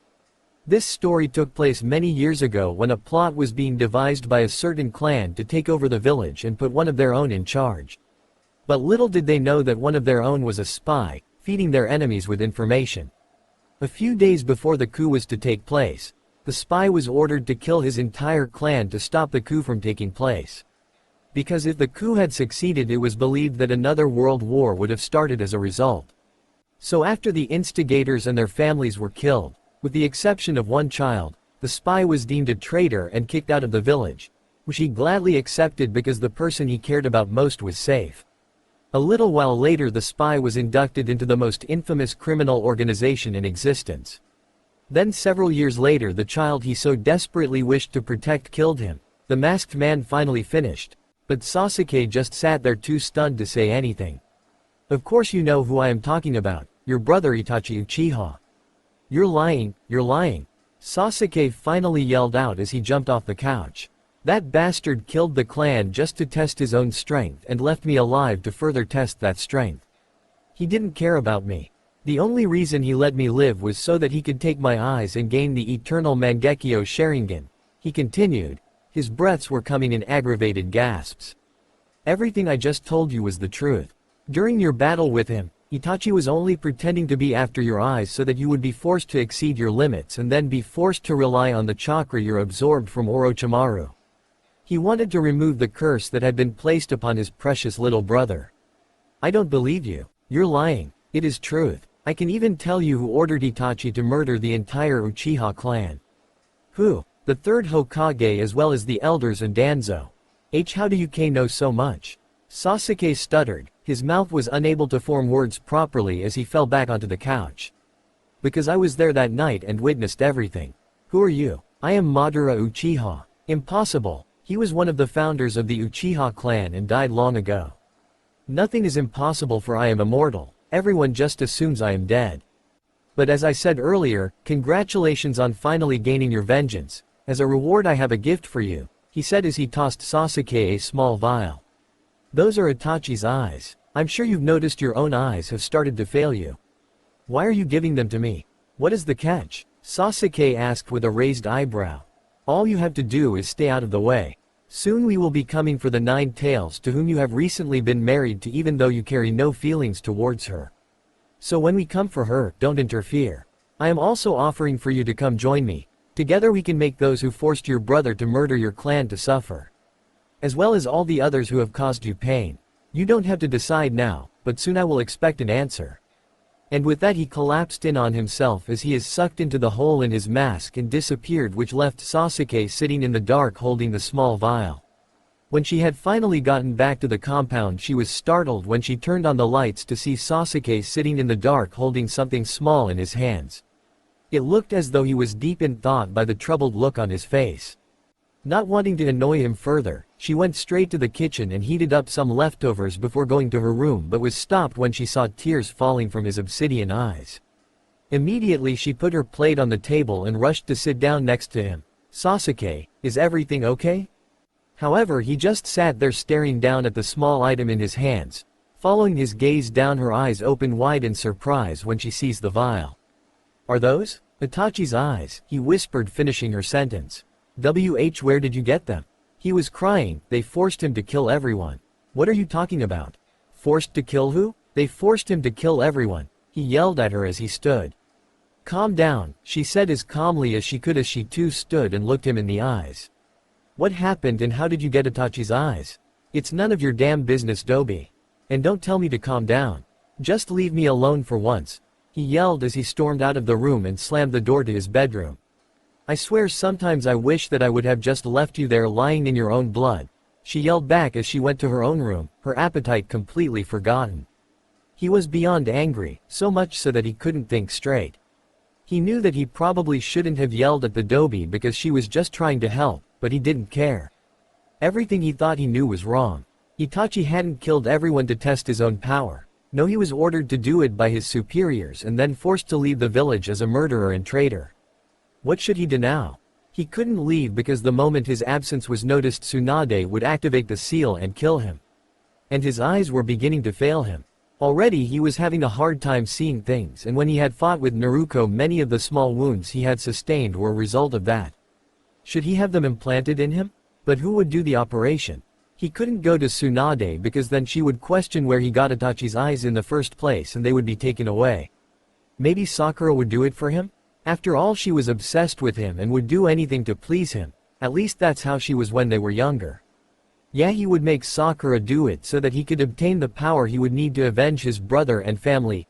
Well, once he had proven his loyalty to the village, so he could exact his vengeance without being killed by the deadly seal that was on his body. That's what he would do. Act like a good puppet until he could destroy everything, the idea making an evil smirk form on his face. He would destroy everything. She was going to go crazy, she thought to herself as she sat under an ancient shade tree in one of the many gardens that occupied the Uchiha compound grounds. It had been 3 weeks since she last spoke with the Teme after he yelled at her when she had found him in tears sitting in the dark. Ever since then several Akatsuki members had been sighted around the border of the Land of Fire, so she wasn't allowed to leave the village. And to make matters worse, the pervy sage was still on a mission with no sign of returning anytime soon. Sakura too seemed to be busier than ever with her hospital duties. The air recently had become heavy and charged with a tension that could be shattered at the gentlest of touches. She could feel it, a storm was coming. The sudden increased weight on her shoulder brought her out of her thoughts. A small messenger bird had landed on her shoulder and was now chirping softly in her ear. "All right, I'll be right there," she sighed, which made the bird tilt its head and chirp before it flew off again. Slowly she got up and brushed the non-existent dirt off her clothes before she headed to answer Tsunade's summons, and after a few minutes of jumping from across rooftops she finally reached Hokage Tower. She stood outside the door for a few minutes, the sound of hushed whispering caressed her ears. With a quick knock she entered with a polite smile on her face, but the smile quickly faded as the solemn faces of the room's occupants created a feeling of unease in the pit of her stomach that quickly spreads through her body like a virus. "Why does everyone look like someone just died?" she asked nonchalantly as the door closed behind her with a heavy thud. "Naruko," Lady Tsunade started, her voice heavy with a deep sadness, "it's about Jiraiya. He went to investigate the Akatsuki in AIM and..." Her voice was becoming chalked and unable to continue, so Kakashi quickly spoke up. "Naruko, Jiraiya successfully infiltrated AIM and shortly after a battle ensued between him and the leader of the Akatsuki. Master Jiraiya, he didn't survive." Kakashi finally finished, and soon after tears began to glaze over Naruko's cerulean eyes. "You're lying," she whispered back quietly. Disbelief was written all over her face. "I'm afraid that it is the truth. I was there with Jiraiya boy, and right before he died he engraved this on my back," Lord Fukasaku said solemnly as he turned around and removed the tiny cloak he wore. "I was to deliver this information at any cost, but I am afraid that I cannot decipher it. I was hoping that you Naruko could figure. Why did you send him alone on such a dangerous mission?" Naruko yelled out, completely ignoring Lord Fukasaku as tears started to leak out of her eyes. "Why did you let him go alone? It's like you didn't even care about..." But her next words are cut off as Kakashi lightly slapped her right cheek, leaving her standing there in complete shock. "That is enough, Naruko. Can't you see that Lady Tsunade is just as upset about this as you? We all cared about Master Jiraiya and he knew the risks when he left for the mission." However, his next words fell on deaf ears as Naruko was already out the door and slammed it closed before anyone could say anything else. As soon as she had run out of the room, the dam holding back her tears disintegrated and now they fell freely down her cheeks. She now sat on the engraving of her father's face on Hokage Mountain, and sometime since her arrival it had started to rain, but she didn't care that the cold droplets had completely soaked through her clothes. She was numb except for the pain in her chest that would intensify with each second that passed. He was dead, the pervy sage was dead. He was the closest thing she had to family. He was like a father to her. They had gone through so much together, and it was thanks to him that she had matured into the young woman she was and grown into a brilliant shinobi. If it weren't for him she wouldn't be where she was today. She just couldn't believe that he was gone. Time seemed to blur as the hours passed by and the sky continued to mourn with her. Had it been a few hours? A few days? She didn't care. She was in too much pain to care about anything. After what seemed like days of sitting there in the endless rain in nothing but a pair of black shorts and a crimson tank top had made her skin lose its normal sun-kissed glow, and the spark in her seemingly unblinking gaze was nowhere to be seen. She looked as if she were a zombie sitting there staring into oblivion while everyone else continued on with their lives with their loved ones surrounding them. But she had no one to console her and tell her everything was going to be okay, that eventually the pain would cease and things would get better. At some point Sakura had found her and tried to get her to move, but she had completely tuned her out. Sakura didn't know what it was like to lose someone. Her life was easy, always surrounded by friends and family, always getting whatever she wanted whenever she asked for it. Sure, they were friends and they had been through a lot together. But this was something that until she experienced it, Sakura would never be able to help her through this. The same goes for the rest of her friends. All of their lives were easy and devoid of tragedy. Well, all except for one, but he didn't care about her. Their friendship was one-sided and she was nothing to him but a nuisance. He would never try to console her, he hated her. Even more so after what happened that night she had found him crying on the sofa. But why did this have to happen to her? Why did everyone close to her end up getting hurt? Her parents were dead because of her. If she hadn't existed, then the seal holding in the fox on her mother wouldn't have been weakened during childbirth, and her father wouldn't have used the demonic soul-sealing jutsu that cost him his life. Asuma would still be alive too. It's because of her the Akatsuki attacked and took his life in the process. And then the pervy sage would probably still be alive and not dead in a bottomless lake. What was the point of her life? Why was she born? Is her fate to be the wife of someone who hates her and to be the village's ultimate weapon in times of need? Was that all she was to them, a weapon? So then what did she owe this place? She could just run away to somewhere far away, to a place where no one knew her name and she could start over. But then what would that accomplish? She couldn't just leave and abandon the place her father and mother had given their lives to protect. If she did leave, then she would be looking over her shoulder for the rest of her life. And being the Kyuubi's Jinchuriki, the elders wouldn't let her just run away, not like how they did with Sasuke. Running away would also make her just like the Teme. Running from her problems like a coward would make her exactly like him. He had been watching her for some time now, sitting atop the fourth statue in the rain. She'd been like that for several days, unmoving and not caring that she was completely soaked. He didn't need the help of his Sharingan to see that she was giving up. If somebody didn't do something soon, her body would shut down completely. The only reason he was there was because Sakura had threatened that she wouldn't implant Itachi's eyes if he didn't get the Dobi out of the rain. Flashback. What did you want to talk about? Sakura asked him. I really don't have much time to talk because Naruko has been sitting on the fourth statue for several days in the rain and nobody can get her down. What's wrong with the Dobi? She found out that Master Jiraiya was killed by the Akatsuki leader while on his mission. She won't listen to anyone, and if she stays out there any longer she could die. If I get her down, will you grant my request? I'll do anything. Naruko has done so much for me and I'll do anything to help her. What is it you want me to do? I want you to implant these in me, he replied coolly as he lightly tossed her the vial containing his brother's eyes. What are these? If I get the Dobi down and out of the rain, you will implant these in me with no questions asked and you will never speak of it to anybody. Will you agree to this? I don't know. You said you would do anything, he purred as he moved closer to Sakura on the couch. Were you lying? No. I'll do it. End flashback. Go home, Dobi, he commanded as he climbed up next to her. Instead of saying anything, she just looked up at him with dead eyes. Her skin was pale and sickly looking, which made the dark circles under her eyes stand out. Dobi, get up, he commanded again, his voice harsh, but she just looked away and stared at nothing in particular. Not wanting to stay out in the rain any longer and with his clothes already soaked through, he moved to grab her and force her back. However, as his fingers wrapped around her forearm, a jolt of electricity was sent through his body. Cursing, he instantly removed his hand and held it close to his chest. What the hell was that? He cursed aloud.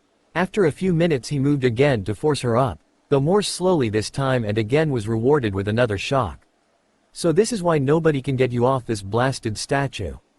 Come on, Dobi, stop being such a little crybaby and go home. Go home? Naruko asked, her voice quiet and was barely a whisper. I have no home. I have nowhere to return to. I have nothing, I am all alone now, she murmured, her voice trailing off as lightning flashed in the sky and the loud roar of thunder sounded. Why do you hate me so much? She asked, turning to face him once the thunder finally died down. What kind of question is that? He retorted sarcastically. Why do you hate me? She asked again, this time more forcefully as she finally stood, her legs shaky and threatened to give out any second. Tell me and I'll go back to the compound. What should he do? Tell her the truth or just say what she wanted to hear to get her off this forsaken statue and get out of the rain? Feelings he didn't want to surface had already started to show themselves and break through the wall of ice he had built around his heart.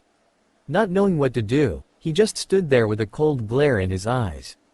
I guess you can't even do that. And with disappointment heavy in her voice as she turned to leave, but her legs betrayed her as she fell to the ground. Too weak to do anything, she just closed her eyes and let gravity do its thing and braced for the impact that doesn't come. Instead, she fell to her knees while the rest of her body was being held up by two strong arms. I don't hate you, Sasuke finally said, his voice barely a whisper. What did you say? I don't hate you. Then why do you act like you do? You're always so cold and indifferent, it's like I don't even exist in your eyes. All those years I spent training with the pervy sage was so that I could get stronger and bring you back to the village, and all I got in return was a chidori through my chest. So, sorry if I don't believe you when you say that you don't hate me. All I've ever done was for you, but this one-sided relationship is getting old But the sudden pressure from his lips on her own cut off her next words, and when they separated, Naruko sat there motionless and in shock in his arms as she stared at him with a dumbfounded look on her face. Naruko, I don't hate you. When we were younger I was jealous of you because your life was so easy. You didn't have to feel the pain of losing something so precious to you because you never knew your parents. What? She asked, which snapped her out of her stupor. I feel that pain every day of my life. Growing up I never knew what it was like to be held in my mother's arms or to ride on my father's shoulders. Or when I had a nightmare or was afraid of something, I never had anyone to tell me that it was going to be okay and that it was going to get better when things got tough. Instead of having parents I was hated by everyone and called a demon. I was blamed for something that wasn't my fault because people didn't understand. I was always jealous of the kids who I would play with on the playground whose parents would come and take them home when it started to get dark. After they left I would sit there and feel sorry for myself because I thought I wasn't wanted because I was a demon. At least you have memories of your mother and father that you can look back on and know that you did have a family and that you were loved, that you weren't all alone. The pervy sage was like a father to me, and now he is gone and it is all my fault. So I hope you're happy because now I know what it is like to have something precious taken from me, she finally finished, the fiery spark having returned to her eyes once again as she pushed his arms away and managed to stand on her own before she slowly made her way back to the Uchiha compound. All the while Sasuke stood there speechless. She was beyond livid, her anger and frustration gave her the strength to make it back to her room. Once there she changed out of her wet clothes and collapsed onto the bed. Tears once again started to spill out of her eyes and soaked into the pillow she was lying on. So many emotions were running through her body and soul that all she could do was cry as the pain in her chest continued to get stronger. She knew that by sitting on her father's statue in the rain and refusing to come down was childish, and shocking people when they tried to touch her was even more so. She also felt terrible for having yelled at Grandma Tsunade and saying she didn't care about the pervy sage. If anything, she loved him. And then there was the small fact that Sasuke had kissed her. What did it mean? Was it just a ploy to get her to come down? No, it couldn't have been. Even though his voice was per usual cold and unfeeling, there had been something behind that kiss. When their lips met, an invisible force had made her heart skip a beat, and for just a moment she felt like she was on cloud nine. Never before had she felt that way. For a short while she felt that everything was going to be okay before the Teme had gone on about how her life was easy. Never before had she told anyone about how she felt about not having a family, how she was in constant pain at always being alone. Especially returning to her meager apartment after a long day to find it dark and empty, completely devoid of life. Even though she didn't like the idea of being married to Sasuke, she couldn't help but feel happy every time she would walk in through the door and see him reading on the couch or eating dinner at the table. Just the knowledge that another being with a heartbeat was living under the same roof as her made her happy. Eventually she had cried herself to sleep. The consequences of sitting out in the rain for several days without food or water was beginning to take its toll on her. Especially so when the adrenaline rush she had gotten from yelling at Sasuke had begun to wear off. Her aching muscles and fatigued mind forced her to sleep and regained strength, and she completely ignored the world around her and for a moment and forgot her troubles, lost in the oblivion that were her dreams. At first he was speechless. All he could do was just stand there and watch as she left. Even now his heart was still beating uncontrollably fast. In the beginning the kiss was just to get her to shut up, but when his lips had crashed against hers, there was an unseen spark that had sent his heart and emotions into overdrive. He never wanted that kiss to end, but for some unknown reason he found himself pulling away, which had ended the blissful moment. Then he had to go and say something stupid, that he was jealous of her for not having a family, for not having to bear the pain of losing them. He knew her childhood hadn't been easy. She had always been picked on by everyone and treated like a demon, and not knew the comforting feeling of being snuggled by your mother or having your hair ruffled by your father when he came home. Even though those memories only made the pain of losing them resurface, at least it was like the Dobi had said. He knew that he had been loved, and as long as he still had those memories his family would live on inside of him, and that his parents weren't really gone because they were alive in his memories and in his heart. Unconsciously he had found his way back to the compound and quickly changed his clothes and fell into bed. However, after several hours of tossing and turning, sleep had eluded him. Frustrated at not being able to rest, he rolled out of bed and found himself standing outside of the Dobi's door. He could hear her steady breathing, signaling that she was sleeping peacefully. He wanted so badly to open the door and run his fingers through her hair, to feel her soft skin and the warmth that always seemed to radiate from her. What had happened to him? Just a few short weeks ago he had purposefully used a deadly jutsu against her and didn't care that she had gotten hurt. Now there he stood outside her door longing to touch her hair and feel her warmth. Was he falling for her? No, he couldn't be. But then why did he just suddenly kiss her like that? She had tasted like ramen and fresh strawberries, which weirdly made him long for another taste. Slowly he brought his hand to rest on the doorknob, and just as he was about to turn it, a knock on the front door made him quickly retract it and a scowl form on his face. After several more loud knocks he reluctantly went to the door and opened it to reveal his other teammate. "Where is she?" Sakura asked as she forcefully pushed Sasuke aside and entered the house before being given permission to enter. "In her room, second door on the right through that door," Sasuke said with a hint of anger in his voice as he pointed towards the bedrooms. Quickly his unwelcomed guest ran through the hallway door and into Naruko's room as he himself plopped down onto one of the couches. Several minutes passed by before Sakura reappeared again and sat down opposite of him. "Thank you," Sakura finally said, relief clearly evident in her voice. Tomorrow night I will grant your request. I need to do some more research on the topic because I've never done anything like this before, and not having any assistance will make things more difficult. But I will do my best. Is the Dobi going to be okay?" Sasuke asked, as he seemingly ignored her previous comment. "She's going to be fine once she rests and gets something to eat. Thankfully she is a fast healer because of the Kyuubi's chakra." Then after an uncomfortable pause Sakura stood and dismissed herself, leaving Sasuke alone with his thoughts. He was relieved to know that the Dobi was going to be okay after a few days of rest, and even more so to know that Sakura could perform the transplant, even though he would never show that excitement to anybody. Soon he would be powerful enough to make those that made him and his family suffer and experience the same pain he felt. But then his thoughts quickly turned back to Naruko. How could she love and protect the people that caused her pain when she was younger? Surely she must feel some sort of resentment towards those that would call her demon and throw rocks at her. If he were her, then he would have either left long ago or trained to become stronger so that he could make them all pay. What made them so different when they were so alike? Her dreams had quickly turned turbulent and dark in nature. The night sky was illuminated by the fire that rampaged through the village and destroyed everything in its path. Bloody and lifeless bodies were strewn across the streets and amongst the rubble of collapsed buildings as those that were still alive ran in fear of their impending doom. A small child cried over the body of its fallen mother as it tried to wake her from her eternal slumber. She tried so hard to run to the sobbing child, but her body betrayed her and kept her feet firmly planted in the ground.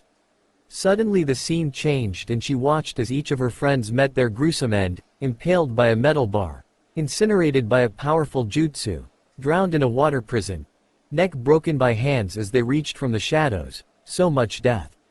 Then the worst of all had been saved for last. As the scene changed again, she saw Sasuke as he stood on top of the rubble.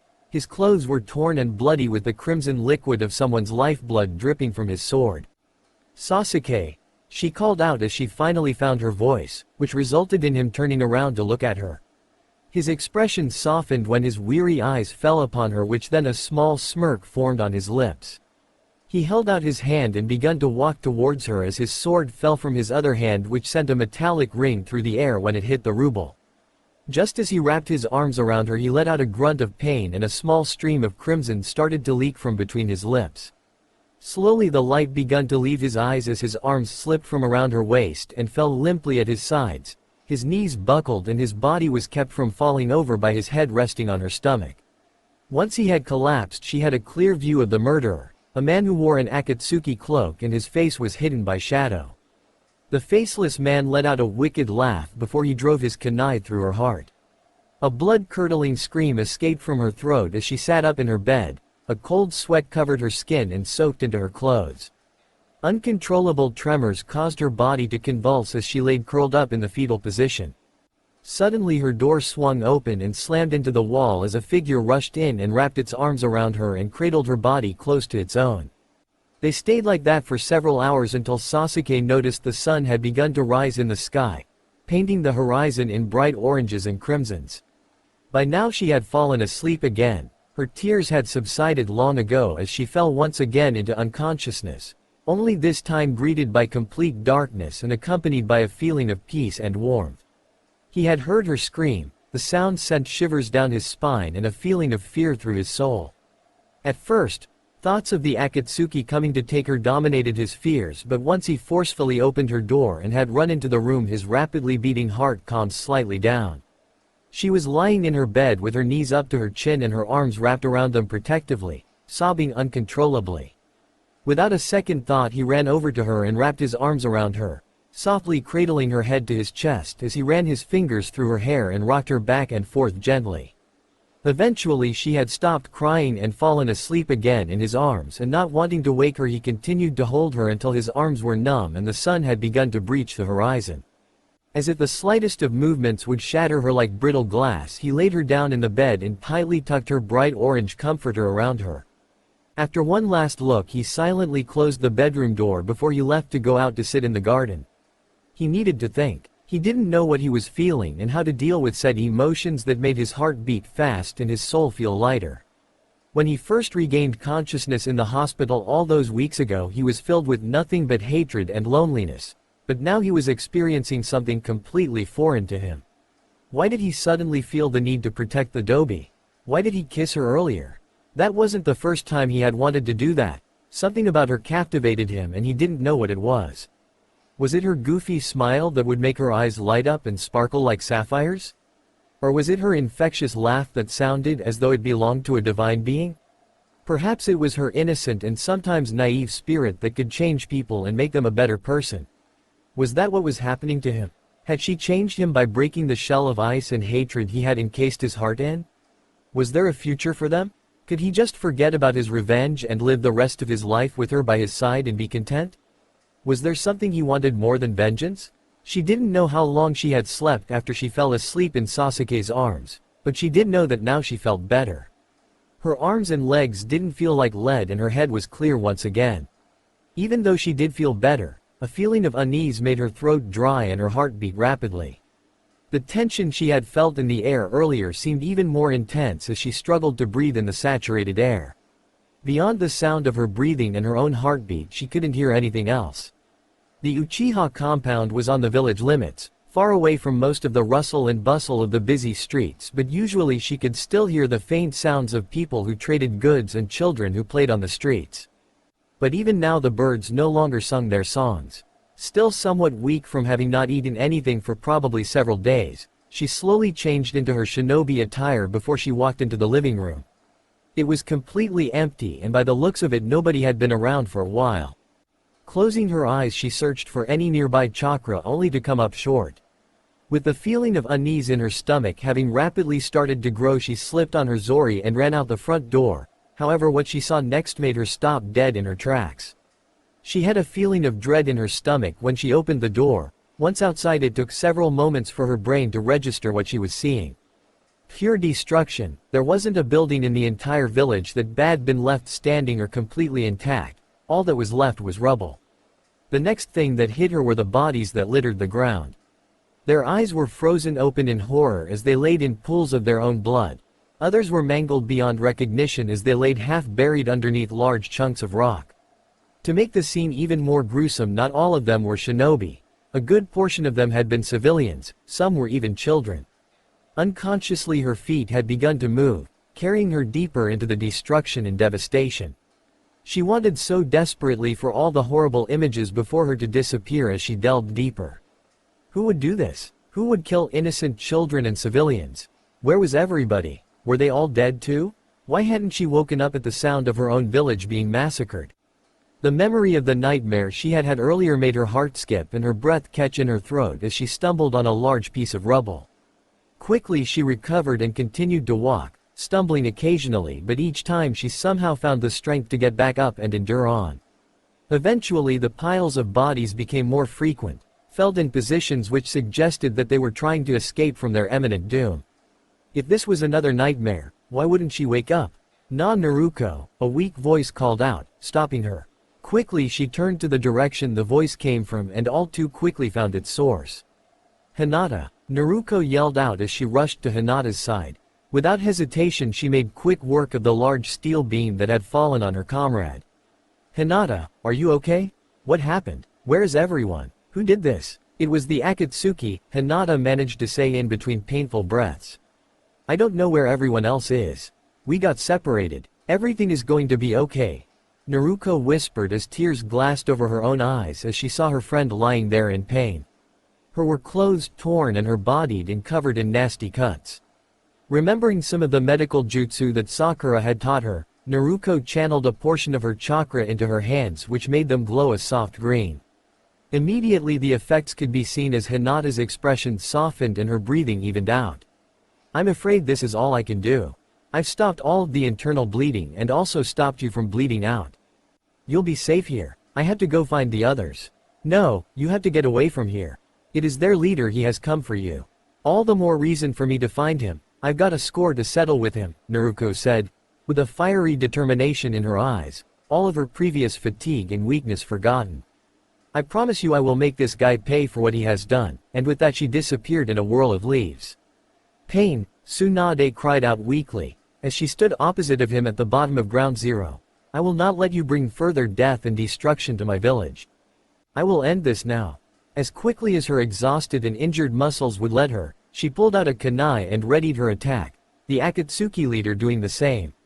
Just as the Asura path was within arm's reach of a clearly weakened Tsunade, in the blink of an eye the drone suddenly became nothing more than a pile of twisted metal. The impact created a small cloud of dust that quickly rose up into the air. Finally, a dark and sinister voice called out, "Naruko Uzumaki has decided to grace us with her presence." "That's right," Naruko replied as she stood before the destroyed Asura path. Her sunshine-colored hair pulled back into a high ponytail and streaked with crimson highlights. In her now crimson-colored eyes, with a black slit for a pupil, burned a fiery determination that was intensified by the black markings on her eyes that reached down to define her nose, which gave her an almost feral look. This was her sage mode. The pervy sage had wanted her to learn from the toads, but she felt her summons and ultimately her sage mode should resemble her personality more. Something more cunning and deadly, something more like a fox. Besides, it was only natural for her to have an affinity towards the beast, seeing how the Kyuubi was sealed inside of her. She could relate better with the Fox clan than she could with any toad, not that she didn't respect their power. The pervy sage was one to be reckoned with. "Pain, leave them out of this. This battle is between you and me, nobody else." "Oh, but it is too late for that. You see, when asked for your whereabouts, not a single one of them would reveal your hiding spot, well, at least not willingly. Come now, only you can end this needless fighting. Come with me and I will leave this village alone and you can save what is left of your home." "Like hell I am going to come with you. I'm going to kick your ass and make you pay for what you have done." She yelled back at him as she bit her thumb, which broke the skin, before she slammed her bloodied hand onto the ground. Not a second later an enormous cloud of smoke appeared before it was quickly blown away in the wind to reveal 4 enormous foxes, each with 4 tails.